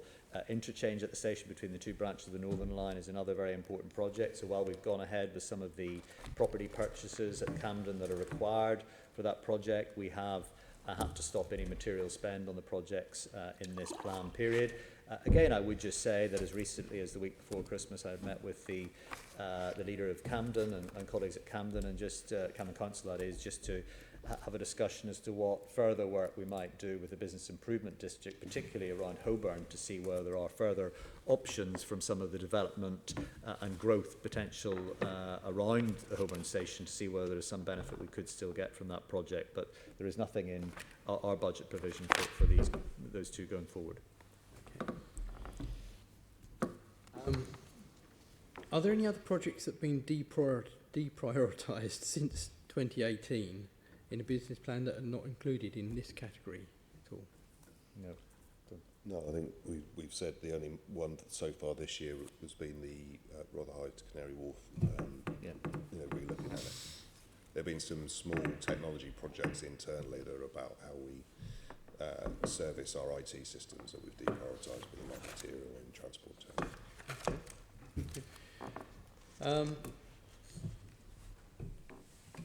Obviously, the slowing down of the capital investment means that some of the lines that we've already described are running at capacity. So how is that consistent with increasing passenger number projections? Well, I think, again, if I may, the capacity of the tube network in particular is very much geared towards the morning peak, and you alluded to that in the context of your comment on the Jubilee line. So actually the signalling provision and the rolling stock provision is very much geared towards those couple of hours, 2.5 hours of the core morning peak. Actually, the capital investment that you apply for the morning peak does generate some additional residual capacity for other times of the day or indeed other times of the week. And the trick is how you more effectively utilise that residual capacity to bring journeys in, which is why I referred to the off-peak leisure and weekend journeys, discretionary journeys, as being an opportunity, because that is where there is on some lines some capacity that we could exploit more, utilise more, I should say. So although this bordering on revenue, so but would there be an advantage of doing special fares like you get on National Rail? Of course, we do have some, we do have a huge range of fare options, as you know, and of course, things like contactless travel and best value fares for multiple journeys. You do get, of course, a discount for using the services a lot, in effect, because you're not paying for every single journey. It's capped eventually, and that capping will start to apply sometime in the spring for the Crossrail services out to the west of London as well. So, I think we do a lot of that already. It's clearly that's something we can keep under review in the fullness of time, but fares, of course, are a matter for the Mayor. So, unfortunately, that's going into capital as a revenue, which is not my remit here. So, that really does me for that section. Okay. Thank you, Mike. Just before I move on, just remind members that we are an hour and a half in and slightly under halfway through this section, just to bring that to your attention. Going to go to Assembly Member Pidgeon, and then we'll go on to Assembly Member Berry, and then back to Assembly Member Prince again. Assembly Member Pidgeon. I just wanted to pick up in this how you've categorised the capital projects, because in the presentation, which did take half an hour, not 10 minutes at the start, but you did in that show critical, central, desirable, deprioritised. Where is it set out, the list of all those projects? I've got something from a presentation which shows critical, and then it's got committed, and then central, uncommitted, and then desirable, which isn't quite the same categorisation, whether that was for... Sorry, I think it is, with respect. So as I said earlier, there are, within the committed and the desirable categories, there are things that we are already contractually committed to. That's what we mean by committed. So we've already entered into binding contracts for those things. Okay. So and then there are other things in both the central and the desirable category of things we want to do, but we have yet to let the contracts for them. Okay, I think it'd be really helpful to get something that just gives us a fuller picture on this. But looking at this, so I've got a desirable uncommitted column. Yep. Okay, so in that column, it's got something called step-free access. So can you tell me, because I think the promise had been that at least 30 additional tube stations will become step-free between December 2016 and 2021/2022. Are you still on track with that? Or is it because you've got step-free access in that uncommitted you're not? Can you provide us with a schedule of all these stations and when they are supposed to be, or whether you haven't got a date on some of them now? Are you able to clarify that? Yeah, we could do. I think it is worth saying, because actually, and I will get to your I promise I'll answer the question in a second. It is just worth saying that, of course, if you look at the other categorisations of the list that the chart that we sent to you, of course, other schemes in themselves include step-free provision. So as you know, 41 Crossrail stations become step-free. The new rolling stock on the Piccadilly line provides greater accessibility. But it was at least 30 additional tube stations would become step-free, was the press release. Yes. So at the time, when the accessibility programme was announced in December 16, 26% of the tube network is step-free access. The target was to make it 40% by 2022. 8 stations were added between December of 16 to 19. Tottenham Court Road, Bond Street, Victoria, Finsbury Park included in that number. 78% of stations are now step-free. That's 28% of the network. So in the 2018 business plan, you will recall that 6 stations were removed from the accessibility programme and a further 6 were deferred for completion by 23-24. So that resulted in changing the 40% number to 38% of the network becoming step-free by 2024. So I can give you the programme also, again, happy Chair to write afterwards with the programme of where we are on the individual stations. So 12 step-free projects are on site as we speak, including very important places such as Cockfoster, Burnt Oak, Harrow on the Hill, Ickenham, North Holt, Osterley, Sudbury Hill. So there's a huge range covering all sorts of parts of London where actually work is already in place on site. So I'm happy to share the detail of that programme. I think it would just be helpful. So it changed since that original announcement in 2018. Just to be useful, just so we've got that clear picture. Also in the desirable uncommitted column is Sutton tram link. So is that basically saying that's the end of the tram in Sutton? No. So perhaps if I answer that, in terms of the growth fund, the way that it works is that we keep a pot of money there, essentially to facilitate the development of wider funding packages. So, for example, with the extension of the tram in Sutton, we're talking to the 2 boroughs, Sutton and Merton, about how they may be able to make a contribution to the cost of that scheme. It's a significant scheme that would cost hundreds of millions of pounds to deliver. We have kept the money that we have allocated as our contribution towards that exactly the same, but that wouldn't be sufficient in and of itself to deliver the Sutton tram. So we'd be looking at developer contributions, etc., and that's part of an ongoing discussion with the boroughs. So you've still got money ring-fenced for your contribution. This has been going on the 12 years I've been here. It's been promised and dangled, but nobody can ever get the numbers to stack up for it, and the price of it keeps going up. But the money is ring-fenced from TfL's point of view. You're just trying to get... Correct. Okay, that's fine. And then in terms of capital investment, given what we've seen happen, which isn't your asset, but in terms of Hammersmith Bridge, you know, there are a number of bridges that TfL does own and manage, Lambeth, Westminster, Vauxhall. What is in the capital programme to make sure that you are investing in those so we don't end up, I mean, it's unlikely, they're very different structures, but you don't end up in a similar position to Hammersmith? So our capital programme for surface does have money set aside for our major bridges and asset replacement for the assets that are ours, and that does include those bridges.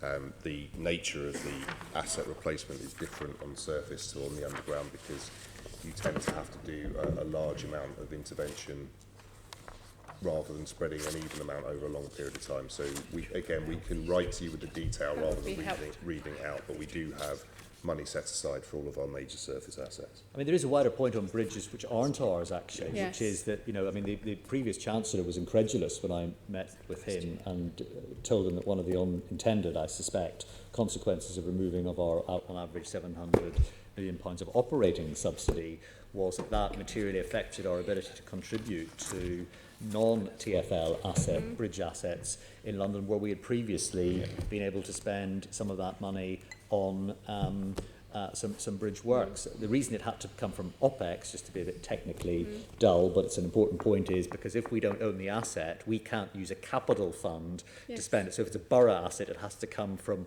our OPEX, even though it clearly is being spent by them on capital. So that there was at least some helpful discussion with the previous Chancellor. I'm encouraged that some of the officials that were in the room are still at the Treasury, so I hope we can continue those discussions. Which previous Chancellor? Sorry? Which previous Chancellor? Philip Hammond. Right. Yeah. Lovely. That's that I had Okay, on there. yeah. Thank you. Assembly Member Berry. Right, yeah, so I'm trying to ask about healthy streets, and in the document with the columns, the committed, the uncommitted, and then the desirable, obviously that's another one that appears in all three of the columns, presumably because healthy streets projects are quite diverse. Some of them are signed off, some of them are not. But I'm trying to work out if there have been cutbacks in the healthy streets budget, and it is quite hard to do that. Comparing the 2018 capital plan to the 2019 capital plan from the business plan, there seems to be a £392 million reduction in the overall streets budget for projects. Now that is more than what we'd have expected to see just with the removal of the Rotherhithe Bridge budget and the replacement of that with a ferry. And it's just hard to see, even from the budget documents as well, streets, other surface and other streets. It seems to include healthy streets projects, so that's walking, cycling, but also road projects like the Silvertown Tunnel. Now obviously one of those is good, one of those is bad. I can't see a budget line from my point of view, but I can't see a budget line where I'm separating those things out, so I can't see whether you're deprioritising or prioritising the thing I'm most interested in. So, is there anything you can tell us about that? And also, could we possibly see the streets projects just broken down by category or by individual project? And I appreciate the Healthy Streets projects are numerous. Can I just give a headline maybe, and then Simon perhaps can take through the detail while he trawls through his detail here. So last year we planned some £2.3 billion worth of expenditure across a business plan period on healthy streets. This year that number is £2 billion, so that is lower as you identified, but that is almost all because of the Rotherhithe Canary Wharf crossing point that you alluded to. It's the almost bit that I'm interested in. Yeah, so that's what Simon's drawing through. Simon's drawing through that now. But I think so what I'm saying is that the amount that we are continuing to spend is still there. The other thing that is important is that we have also gained, based on our experience of the phasing of our actual deliverability, the actual deliverability of some of these schemes as opposed to the planned deliverability, that has enhanced our knowledge of what is reasonable to project going forward. And let me give you some specific examples of that, or the types of thing I'm talking about. Yeah, we've been looking at the underspend in the cycling budget, for example, and so you're reflecting that in plans now. Exactly, and so clearly because of the complexity of some of these schemes, because of quite legitimate local concerns being raised, or some issues around borough planning, or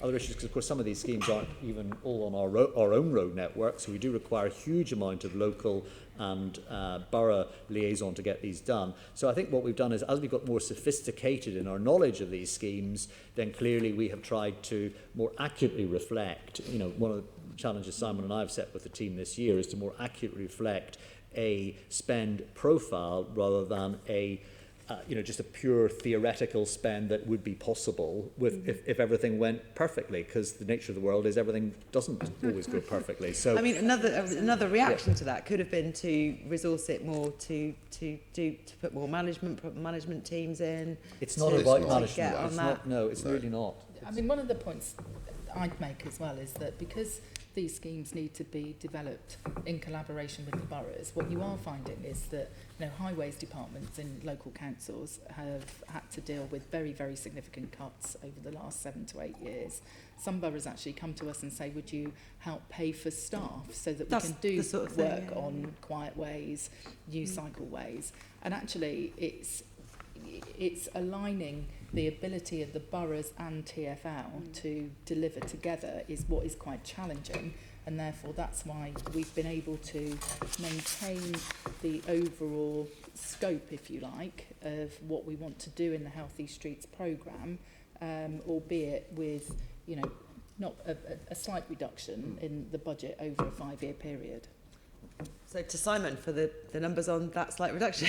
Well, so some of it is actually, there was some technology projects that were part of the Healthy Streets budget last year that have been moved into a different portfolio. And what we've sought to do here, as I mentioned, in bringing buses and streets and other service together in what we call a single till, so that we can deliver these projects more holistically, as there have been some movement in budget lines. And I think probably the best thing to do is, when we write to you afterwards, we can set out the movements across the different budget lines. But as the Deputy Mayor says, we've preserved the scope of the Healthy Streets scheme, but Mike and I have done a deliverability challenge with the Deputy Mayor and with the service team about what they can realistically deliver, given borough resources and other things as well. That would be useful. Do you have just the top line across the 5 years reduction in Healthy Streets to tell us today, though? Well, as I say, because there's movement across many different lines, I think we would be better setting it out properly for you rather than going it here. But the overall reduction is the 356 million, and that is almost entirely the equivalent of the Rotherhithe to Canary Wharf Bridge. Okay, so for clarity on the almost, can we have that as soon as possible, though, because Sure. of it feeding into our response to the Mayor's budget? Yeah, of course. Yeah. Okay, we're going back to Assembly Member Prince on capital renewals. Thank you. Mike, perhaps you can answer this one. What has been the impact on road conditions of the 2-year suspension of proactive road maintenance? Or as a motorcyclist, perhaps I could tell you. Well, as you know, the 2-year pause on renewals was planned. We think it was controlled as well. It was enabled by a much better core knowledge of our assets on surface than we've ever had before. And although the level of reduction was significant over the 2 years, ramping up the budget from 2020-2021, the forthcoming financial year, means it will have a negligible impact on the overall cost of road maintenance, and indeed the overall integrity of the asset is preserved as a result of that. So I think it's fair to say that we are continuing to review where we are with our road network, where we've had to do some safety related works. We have unhesitatingly continued to apply those works as needed, through good asset management practice, I think we're in a place where I'm confident that we've got this broadly right. So how large does a pothole have to become before you consider it needing reactive rather than proactive? As I've said, proactive would mean that you prevent any potential for a pothole to emerge in the first place. Reactive is your ability to respond to those potholes, and we've always maintained a fund available for safety critical works as and when they require. Work has taken place every single day in the last 2 years on the road network in London, including inspections, testing, winter preparations, repairing safety defects such as those potholes you refer to, damaged ironwork, traffic signal faults, or anything else that emerges. So, we've continued to spend the money we need to keep the road network safe. So how big does a pothole have to be before you fix it then? I think the answer to that question is, if it's unsafe, it will be fixed, and it will have been fixed over the last 2 years. So can I provide you with a list then, as a motorcyclist who nearly fell off the other day because of your ridiculous potholes on the South Circular? Well, of course you can give me any information you require, you want at any time. You know that. I would just say just to be very clear, our defect intervention approach has not changed one single way, and we have been very clear with the teams. There is no different criteria for fixing safety critical defects on the road network. Well, that just isn't the. Well, I don't want to get into personal details, but that isn't the impression I'm getting. There's like craters out there now, whereas there used to be a pothole which would get fixed. Now they're just craters. Well, your impression is not based on the facts that I have. No, it's personal experience as a very vulnerable road user. So, can you tell me how much did you save as a result of not doing this proactive maintenance? So we had spent around 150 million per year proactively on our own and strategic borough roads. So that was the saving over the 2-year period. 150 plus 150 was broadly the saving. So 150, did you say, Mike? Is that, It was about 70, it was about 150 million over the 2 years. over 2 years, I 150 over the apologise. Sorry, 2 that was yeah. over the 2-year period. Sorry. So it was about half that every year would normally have been what we spent. Yes, very good. And have we seen an increase in claims as a result of this? Not to my knowledge. I'll confirm that, but not to my knowledge. I'm very happy to confirm that. Yeah, thank you. All right. And how much will it now cost to catch up the backlog of road maintenance? Well, it was a pause. It's not about catching up. We're now re-embarking on road maintenance going forward. So we'll be starting in 2020-21 with 109 million. That will go up 21-22 to 171, 181 in 2022-23, 150 in 23-24. So the numbers are clearly outlined in the plan, as you will know.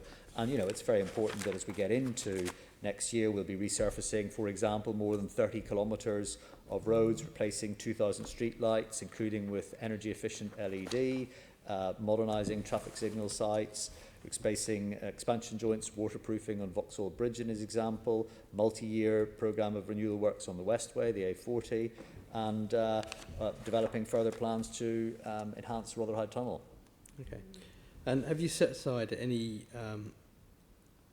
any reserves to cover the likely costs of these declining standards and also personal injury claims? Have you Well, yeah, done I any can't. actuary work on that? I don't have the evidence on personal injury claims. As I said, I'll come back Yeah. to you, Keith, on any data on that. But you know, for the avoidance of doubt, we will spend whatever it takes to tackle any safety critical issues on the strategic road network. Period. Yeah, I'll send you some advice of where you need to do it then. Well, no, please do. I'd be I mean, for the avoidance of doubt, Chair, through you, I'd be very happy to have that advice at any time from anyone who sees things out there. Of course, I would. Okay, I'll do that. Given the increase in TfL's anticipated cash balance at the end of the suspension, how do you justify the decision to suspend it in the first place? Well, because You've I now think got increased cash balance. Well, I think Simon's alluded to the very clear imperative as to why we need a cash balance in place in the first case. So clearly, you know, Simon can allude to that a bit more. Without going over that ground, I mean, we did what the Moody and whatever asked us to do, but they actually didn't increase our credit rating as a result of doing that, did they? They didn't cut it. Were they threatening to cut it then? Yes. Okay. How much would it cost TfL to achieve and maintain road carriageway state of good repair of 94%? Because it's dropping down now, isn't it? The percentage is going to drop down as a result of this. Well, so I've given you the numbers of the renewals, including boroughs, roads and bridges. So, and you think those figures will be enough to get to the 94% good repair, yeah? So they take us to between in a range between 90 to 94%. Yeah. Say again? They take us to a range of between 90 and 94%. Okay, thank you. Right.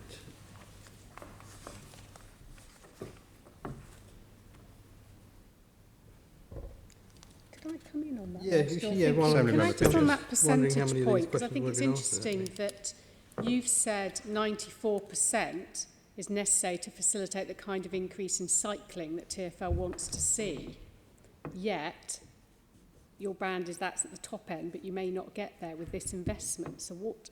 Over this plan period, So at the end of it, you will we're get to we're getting 94. towards that percentage by the end of the plan period based upon the current work. Because Highways England, they have at least 95% as their target that they have to meet. Would you not be striving to be at least as good as Highways England? Well, we're a very different type of road network to most of Highways England, to be fair. I mean, as you know, most of their roads are, well, we're primarily a low-speed urban network. Their roads is a high-speed network with long, free-flowing links, as you will be very well aware of, and road conditions have a very significant difference in impact in terms of higher speed vehicles than they do in lower speed vehicles. That's just a fact.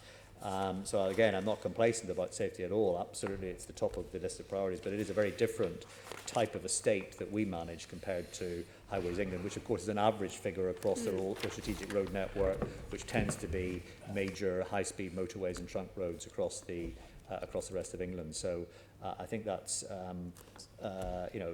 quite a different scenario. The other thing I think is worth saying, because you mentioned cycling. Yeah, because you have said before 94% Yeah. is the level Yeah. you need to be at Yeah. to get No, the sure, cycling sure. up. But I was also just going to mention, because bear in mind, of course, footways are an important part of this well. So for pedestrians, for people walking around the city, that is also part of this investment. So when we talk about the state of good repair, that does include footways as well, which is a very important point, because again, we want footways to be accessible and safe for everyone, particularly those with potentially mobility impairments or other really imperative reasons to have a safe footpath as well.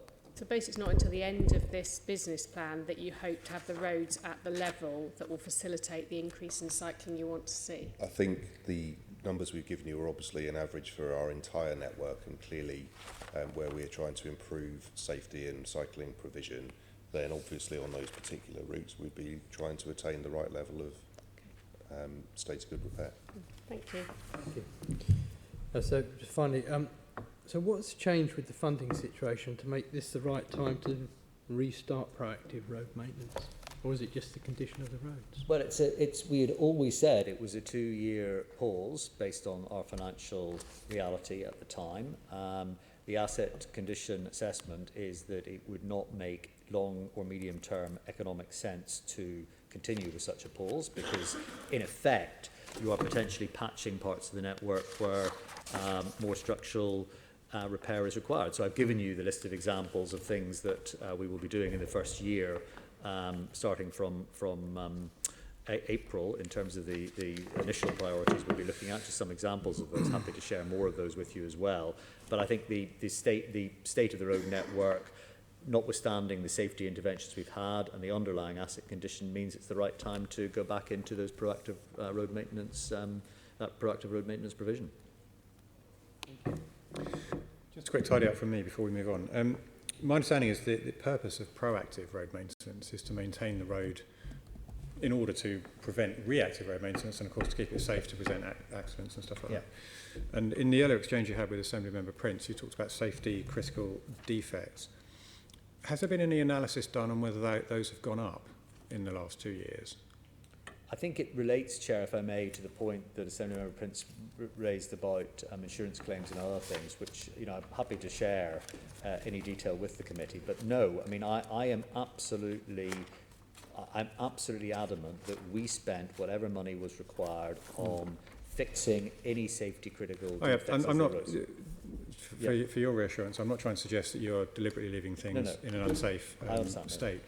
What I'm trying to get at is whether or not you had to spend more, or whether there were more occurrences of safety critical defects that you had to fix.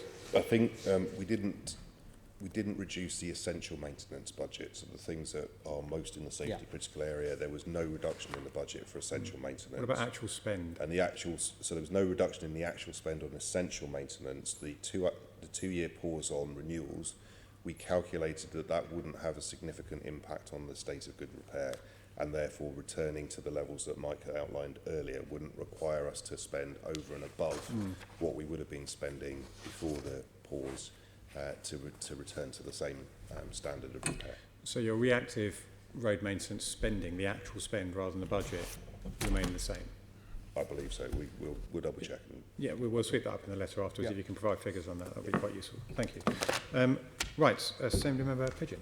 Yeah, I'd like to move on to looking at project delivery, please. And you've got in your latest business plan new capital investment totalling around £6.5 billion over the next 5 years. Can you explain why there's an absence of any meaningful delivery milestones?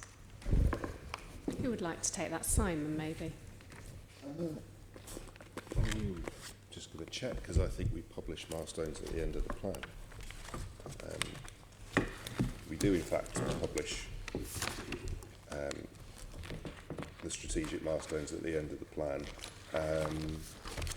and also in the budget document that we'll be publishing in March, we'll set out the milestones for the forthcoming year, which are reported upon 6 times a year at the board by Mike. So that's the milestone report that's based on budget milestones rather than the actual whole project and the project delivery milestones. Where are those set out?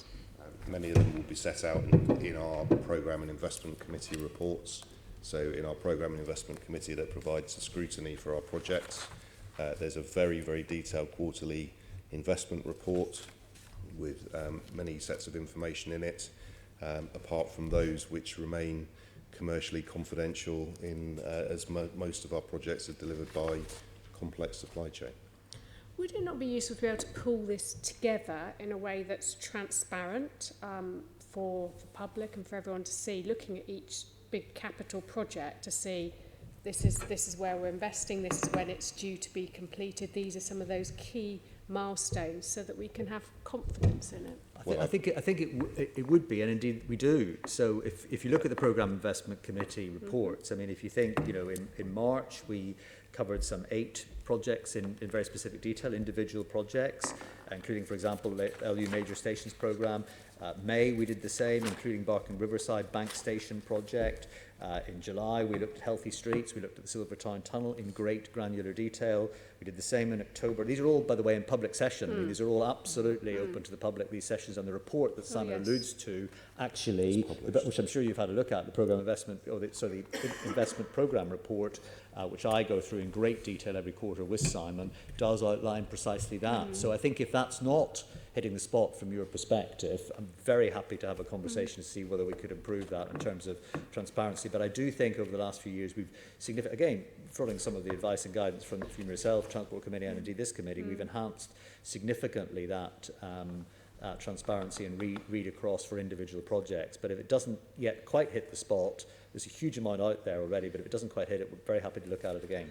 I'm wondering whether, if you look at Highways England, they publish annually a report with the start and finish dates of all their significant projects. So all their projects with forecast start of works, open for traffic dates, and gives a full perspective of the sort of scheduled performance. Is that something you would consider for your major capital projects? Well, yes, and again, I think we do, to be honest. I think that's already there in the investment programme report. Okay, well, let's have a look at that, whether there's a way we can make it more user-friendly. Yes, I do trawl through those papers as my office does, but I think for the ordinary member of the public, because when you look at the projects from 2016's business plan and you look at when they were supposed to be completed, and then you look at actually the reality of where we are, the slippage is considerable. And I think it would be good for us to be able to have a very clear overview and for the public to be able to see, actually, yes, this project has slipped and these are the reasons why. Yeah, I mean, I think again, it is worth saying that there will always be some individual reasons why there are some slippages in individual projects or elements of projects. Equally, it is worth highlighting all the ones that are being delivered and are actually, in progress at the moment, for delivery. So, Old Street Roundabout, I mean, I could give you a whole list. Old Street Roundabout, the toxicity charge, the ultra low emission zone, the Northern Line enhanced signalling, that was the thing that replaced gave us some of the benefit that we had from cancelling the additional trains.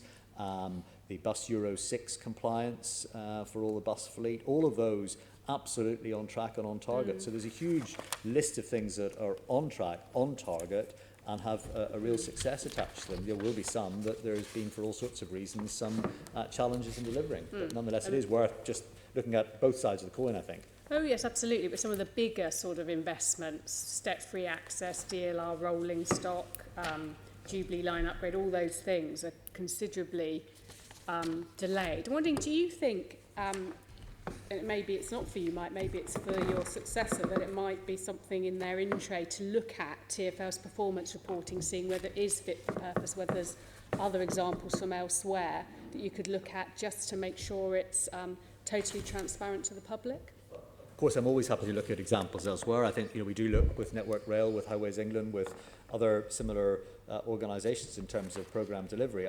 Again, I would just say that we are very transparent. As you know, now we have the scorecard, the TfL scorecard, is published as part of my Commissioner's report to the board every board meeting. So every period we see that. That has a very specific achievement against capital delivery milestones as part of the key headline measures. So that's there and is reported on a regular basis, and indeed is scrutinised, as you know, by the board and by the Programme Investment Committee of the board on a regular basis. But always, as I say, I'm never reluctant not to kind of look at other examples of good practice, and if you can help me identify some of those, if we're not doing it ourselves, I'm very happy to take that advice. Lovely, thank you very much. Thank you. Assembly Member Berry. Moving on to the revenue questions. Yeah. Okay, so we've discussed a bit of this already in terms of revenue. Now, obviously, the vast majority of your revenue comes from passenger income. In the presentation that you gave, it shows that proportion increasing hugely from half the income currently to 2/3 of the income, 24 to 25. Obviously, you want to diversify your income sources, but you're going to remain dependent on this. I want to ask about the forecast of a long-term increase in passenger income. How confident can you be of that increase that's forecast in the budget, and what are your assumptions?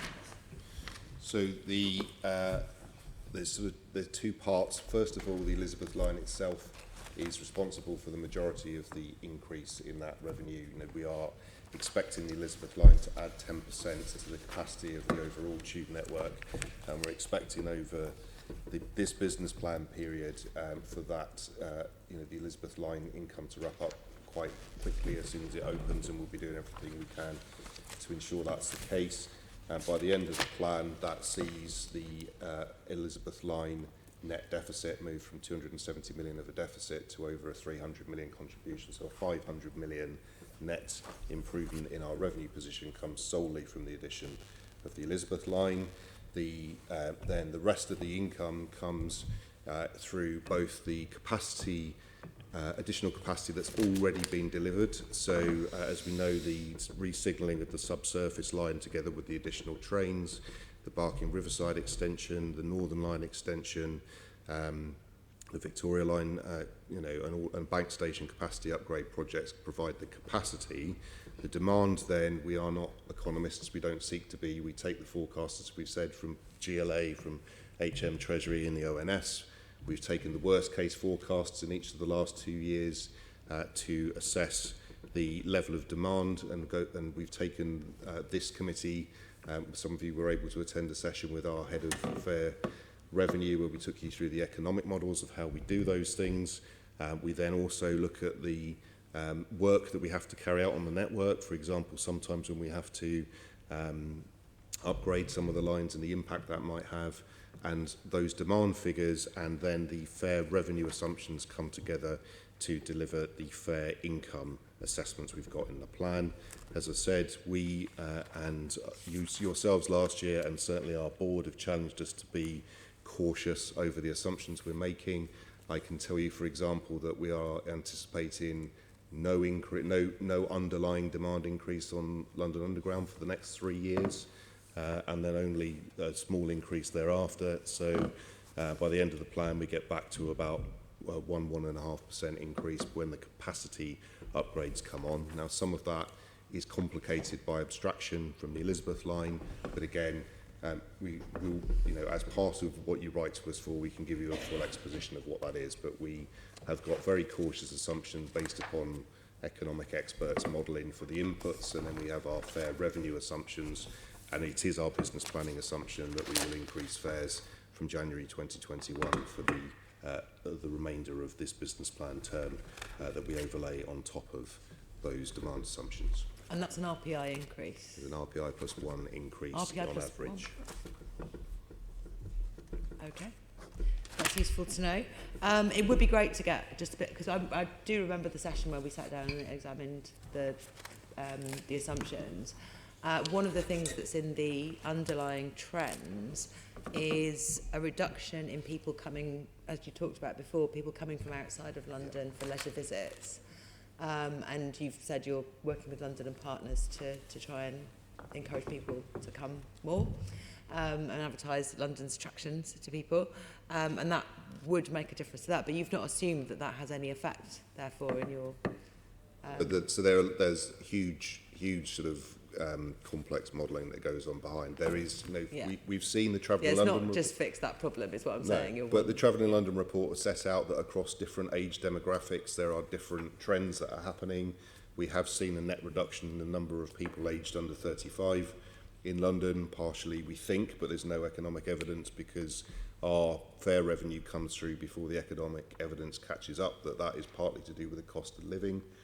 We have seen a big increase in the number of mainline rail journeys into London rail termini, which would tend to support that, and have also been helping support our tube revenue figures. So across London's different demographics, very different things are happening, and they are all taken into account in our modelling. Yeah, and I mean, obviously, the Travel in London report 12, which has come out recently, is really, really interesting on all of those things, particularly on changes to wages, for example, and how that might impact on people's commuting patterns and things like that. Anything you can give us on the assumptions would be really useful. I have a question about the next line down on your income in the actual budget itself, which is congestion charge income. So what I did was I looked at the passenger income assumptions across the TfL objective analysis on page 38 of the budget, the draft budget, and passenger income over the period is up 25%. Congestion charge income is up 42%, and I can't quite work out what that is based on, because it doesn't seem to be, it can't be based on an assumption of an increase in car travel in central London, certainly not to the extent that it would raise the income by 42% over that period. So does it assume some increase in the congestion charge itself? Obviously, there are discussions ongoing about changing away from the congestion charge to a new scheme. Does it assume something? What's behind that line of income? I think that I'll try and find the detail for you in a minute, and we'll certainly write to you with it. But there were some changes to eligibility that were introduced along with the ULEZ scheme that was brought in earlier in this year. That would be reflected in this year's budget. So I'm just doing the difference between this year's budget and 23-24. Okay, I'm apologies, I don't have that figure to hand. Yeah, so just I'll wondering find what, it. there are presumably some significant changes planned, or just assumed that something might happen potentially that's quite vague, but I'd quite like to know. I think, to be honest, a considerable level of detail in your written response would be appreciated on that. Yeah, yeah. We want to know exactly what you've based that on, essentially. Fine. Is there anything that, can Heidi tell us anything about? Plans in place to increase the level of congestion charge. As you will know, the Mayor in his manifesto, back in 2016 committed to keeping the levels of congestion charge the same. Just as TfL makes some assumptions, for example, about fare income in their business planning, I think it will be for Simon to go back and check to see whether any similar assumptions may have been made without a mayoral policy commitment. Clearly there's a mayoral election coming up in May of this year, and so I think that's the information that we need to come back to you with. The pattern's really interesting because it goes up, it's basically 20% in 2 years in a row, and then drops a bit. What on earth that can be made? So that is, ULEZ expansion is designed so that it does, the expansion of ULEZ in 2021 has an income stream that comes with it. Doesn't ULEZ come under other income, the next line down? No, I think it's all under the congestion charging line in the GLA. That's not a big enough budget. number then. Some clarification would be really useful. That's my understanding. We'll clarify it. Yeah, I've been comparing it with the business plan where they are slightly separated, and it seems like that is just congestion charge. Yeah, I think we'll give you the full breakdown of details the Chair suggests. I think this is an area where we need to just give you that, precisely what those assumptions are, and we will do that. That would be great, thank you. And then the final question is about financing costs. What assumptions have you changed behind the financing costs that seem to be leading them to drop in this year's business plan? So there are, first of all, wholesale investment rates have changed year on year, so they're lower than they were. That feeds through into our assumptions. We've also, as we've got better, we've been doing a lot of work on our cash forecasting of when we actually need to draw down the borrowings, so the timing of borrowings within the year. It will be the interplay of the cost of borrowing and the timing of borrowing are the reasons why financing costs have come down. Also, in the financing cost was the assumed cost of finance for things like Silvertown Tunnel, the Elizabeth Line rolling stock, sale and leaseback, and the DLR trains. And again, we've achieved, on those contracts we've signed, we've achieved a lower rate of finance than we had expected when we set the business plan last year. Okay. Assembly Member Prince, and I'm going to move on to the final section. Thank you. Your business plan shows the cost of operating the underground has reduced by nearly 25% over the last decade. That should be recognised, from roughly £30 per kilometre to £23 per kilometre operated. However, this cost is now showing signs of plateauing. So does that mean that there are no more savings to be found, or they're more difficult to find? Certainly they are more difficult to find, that is true. We have made some really serious inroads into the cost of operating the tube, while not impacting on the presence of staff on stations and some of the core principles that we've always applied to running the underground network, uniquely among world's metros, as you know. But clearly I and Simon have had the discussion with the team about what else we can do, recognising that we're not in the business of reducing the cost base that would have any impact, of course, on safety, but nor on the core reliability of the network. So yes, it is more difficult now to extract further cost savings. Yeah. Escalators was one area where they thought there could be some big savings, but that seems to have gone off the boil. No, we absolutely have working. We've got a trial on the moment in terms of how we replace and repair escalators that is proving to be significantly more efficient in terms of delivery, and we do plan to roll that out across our entire escalator network. So that's been built into this plan. Thank you. Okay, on to our final section, which is the holy grail of turning the deficit into a surplus, and Assembly Member Pidgeon is leading on that. Lovely, thank you. So your plans show that you go from a 722 million deficit in the year 18-19 into a 144 million surplus in 2022/23. What are the risks to reaching this projected surplus? Who wants to go So with that? if I just highlight some broad areas that are actually responsible from where we are today to getting us from the deficit to the surplus. First of all, as I showed you when we went through the presentation earlier on, we're now expecting the deficit for this financial year end to be 300 million instead of 700 million. So that is due to both the savings and the improved revenue performance this year. Those savings and that revenue performance then carry on, and so in part we're starting from a better point than we were in last year's plan. Then the sort of main planks of what turns the deficit into the surplus are, first of all, to get the Elizabeth Line into full revenue service, so it can contribute that £500 million a year of net revenue overall. We will continue with our plans to modernise the underground, particularly in terms of its maintenance practices and how we contract with our supply chain for the replacement and maintenance of those assets. That's the other very large part of the plan. So the Elizabeth Line into revenue service and the LU modernisation of its maintenance practices and supply chain are the two big strands. There's then the continued focus on maintaining our cost of operations on a like-for-like basis across the entire business, including some significant savings in our what we call our back and middle office, so the non-frontline services and their cost of accommodation for those areas, and then also our focus on improving where we can our commercial income, also to contribute to the overall surplus. And those four broad areas are where we are focusing on driving that improvement from. That's where the risks are. And the risks therefore lie in the things that underpin that. So in the macro economy that underpins both our passenger income and our advertising and media income are linked to London and the wider economy. The modernisation of the underground's maintenance practices is within our ability to deliver those modernisations with our supply chain, particularly around things like how we buy and when we buy and for how long we need an asset to last, That is obviously then linked into not just the asset strategy, but the long-term availability of sufficient capital investment, because there is a choice, and this has led to a lot of the savings on the underground is the investment over the last 20 years in modernising 40% of the underground has contributed significantly to the improvement in efficiency of the underground because it lowers ongoing operating maintenance and renewal costs. And then our delivery of those further savings in the back and middle office and our delivery of those increased revenues in our commercial functions.